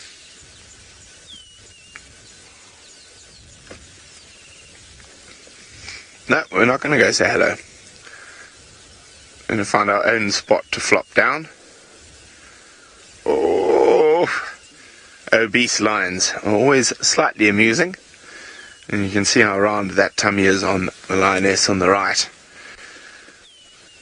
And luckily for the lions, it's nice and cool, so you can see they're not breathing too heavily, as they often do when it's hot. And you can still see a bit of blood around her face. And you can still see it's pink around her throat and head, which also tells me it must have been reasonably big, because she would have had to put her whole head in to get it. I think in this area, probably a distracted big male Topi, or maybe even a waterbuck, are the most likely victims to have fallen to the Mogoro pride at this time of the year.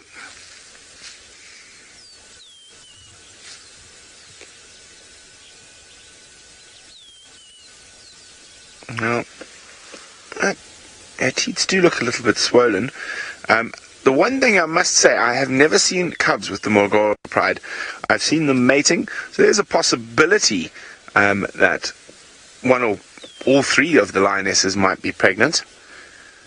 But it's a bit too difficult to tell at the moment. But it's one of the only prides in the Mara I have not seen cubs with. Now, the reason for that could be is that their core of their territory lies within the North Clan hyena, the North Clan of hyenas, the area I like to call clan lands, and there are 94 individuals in that clan.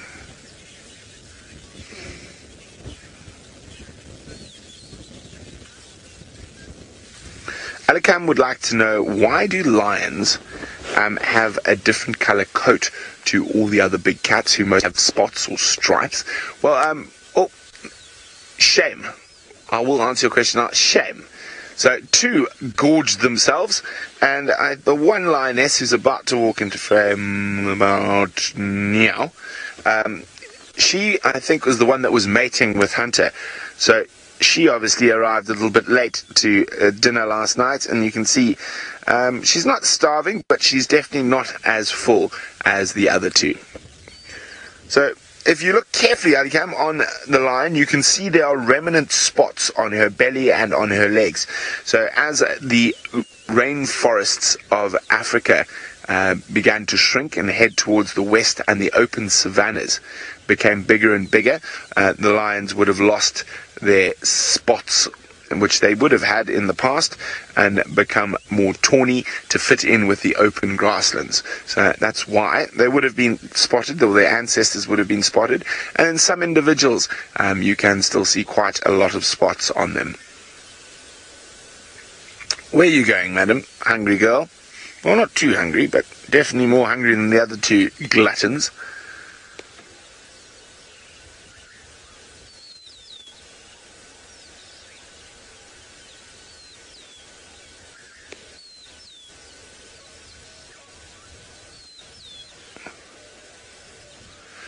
Looks like she's... I almost wonder... If I hadn't driven past that bush, I'd almost think maybe the male's in there, but I know he's not. Oh, isn't that pretty? Head popping out of the croton thickets.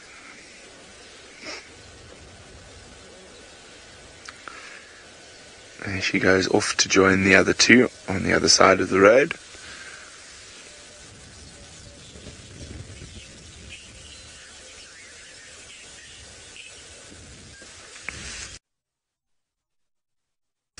Amy is wondering, how do lions get rid of ticks? Ticks are in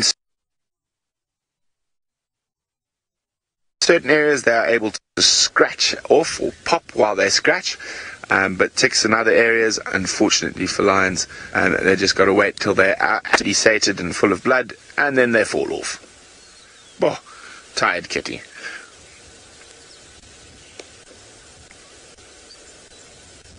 Here we go, all three ladies lounging next to the road. I'm going to have to move because there are some cars on their way and I'm blocking the whole road. And, well, we know where they are. We'll probably come back to them just now. I'm going to go see if we can find some of the musketeers a little bit closer to the crossing points. But I'm just going to move quickly. There are cars on the way. Well, there we go. We've had success with female lions. Let's see if we can have some success with some big males. But a very lucky man on the other side of the river who's had success with leopard is Ralph.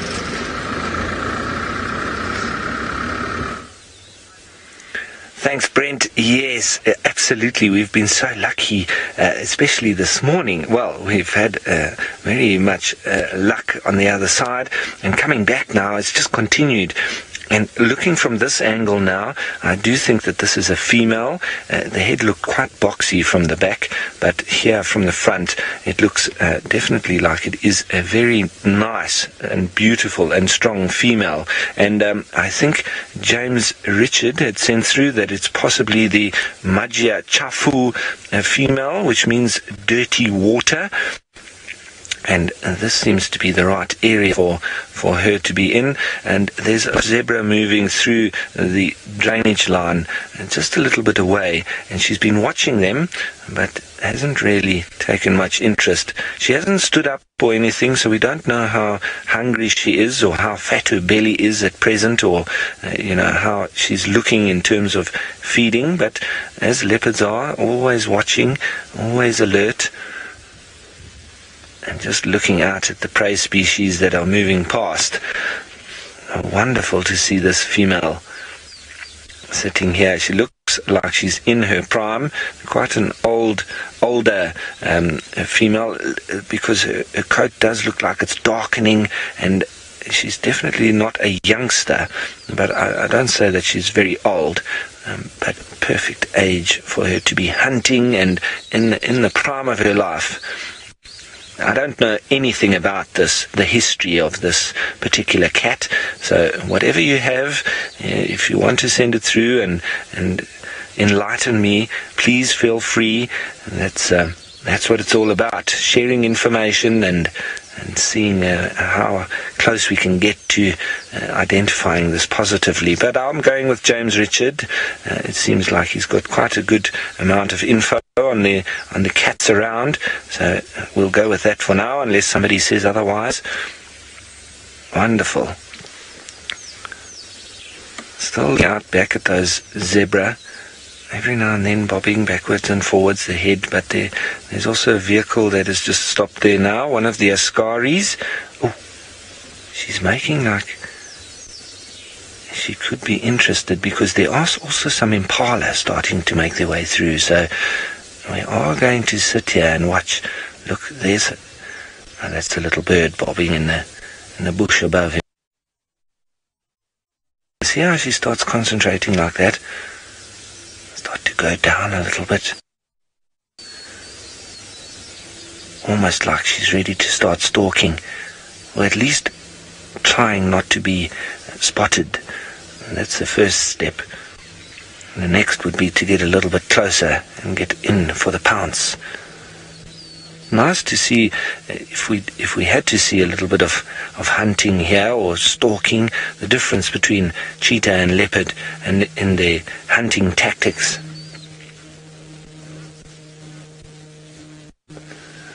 So folks, while we sit and watch and wait, as we do when we're watching cats potentially hunting, let's send you on back down south to Noel, who has found the Styx pride. Everyone, so exciting. The Styx are walking right past our vehicle, the entire pranksters. And the Birmingham males are going to bring up the rear. Listen, listen.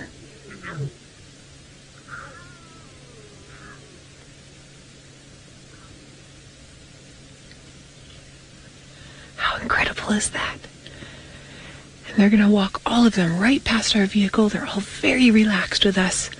And then bringing up the rear will be, I'm not sure how many Birmingham males are here yet. We'll have to wait and see. But they're going to come through just now as well. It's going to be amazing. So we had to wait our turn, as we said before, to get into the sighting. So we've got two other vehicles with us. We will get a nice chunk of time with them. Not as long as we usually spend, but it will be well worth it. So you can see they all came down the road and then just walked in right behind us. And now they're carrying on in that general direction. Hopefully they're going to go down to Chitwa Dam. And if they go down to the dam, I'm hoping that they drink, because that is going to be an epic visual. What I would like to do is I'm going to move out of the way so the other two game drive vehicles can follow the cubs down, and I just want to come up and see if we can get a view of those Birmingham males. So I'm just going to pull forward through here, and we're going to wait and see who it is. And you all will have to let me know. Here they come, straight through here. And they are going to take the same line that the Styx Pride did as well. So what we're going to do is we're going to let them come through. We're going to get some nice views. Then I'm going to turn the vehicle around and everybody. Oh, what a great morning. Tandi and cub, Ralph with his leopard up in the Mara. Now we've got at least two of the Birmingham males and the whole Styx pride. And we had Shadow and Youngster. I mean, this is a great morning. There we go there. Now they were on a water buck kill, but I don't think that the kill was actually big enough for anybody to get completely full on because of how their bellies are looking. Usually they're full, be fat bellies. I'm just going to turn the vehicle around up here. Now, one of the reasons why I also move away is because when we're doing segments, obviously I'm talking quite a bit. Sometimes the guests on the other vehicle also need to listen to their guide, and then also sometimes, like we like to do, the moment of silence is pretty amazing. So for us, because you're with me on camera but you're not physically here, I have to describe to you these tangible moments. But for the guests that are on those vehicles, they're feeling those tangible moments. So I also like to just give them a little bit of space just so that they can experience everything completely. Okay. So I'm going to come up here and just move to the side a little bit so they can all get a nice photo. And it does look like they're moving down to the dam. Excuse the back of my head for now. I'm only seeing two of the Birmingham males, so I'm thinking it's just the two. Maybe you guys can send through, if there's a scent mark that's happening there, maybe you all can send through a GIF for any of our new viewers who might not know the Burmese by name. He's looking more full than his brother was. And I'm just going to let him walk past that vehicle and let those guests get a shot with their camera without us in the way. There we go. That's happened, so let's carry on. And go and get another of everybody all together. Oh, okay. Now, the Burmese are being too nice to us. I'm going to go up onto the termite. That's going to be amazing shot. About any picture, everybody does from time to time. Oh, they're gonna sit side by side. This is gonna be too good. And there's a little bit of wind now in the mains. So the females are behind us, and they're also the males have come to the they're and possibly the fourth will.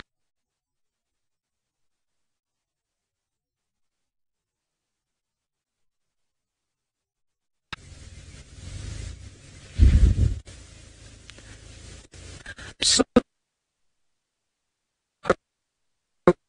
but we've got a third Birmingham male that's coming through, so we might just be lucky to have the fourth. So for anyone that's new,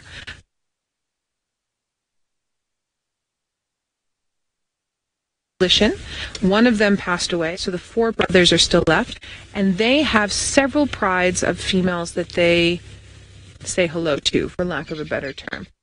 Styx pride that we saw earlier that's with us now, just behind us, that's one of the prides. They also work with the Nkuhumas and the torch up when the Talamatis came through into Bifilshoek as well.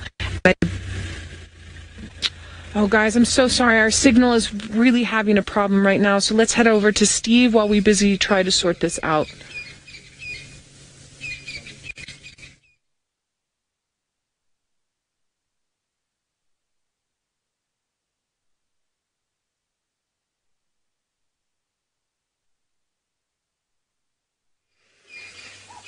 Well, unfortunately, it seems the gremlins are attacking my co-walkers at a rapid rate. Now, you can see Tandi is really fast asleep. The little cub has just been suckling. It's just to the right of where Tandi's back leg is at the moment. It's very difficult to make it out. A little bit more right for me, Vim, I think. There somewhere is a few spots that are behind. I don't know if that's the cub or if it's her leg. It looks like it's a little far from where she is, although I don't know. It's difficult to say. They're in a very awkward place for us to be able to see too much. And the good news about it all, though, my favorite part about this is that Tandi is sleeping. So she's at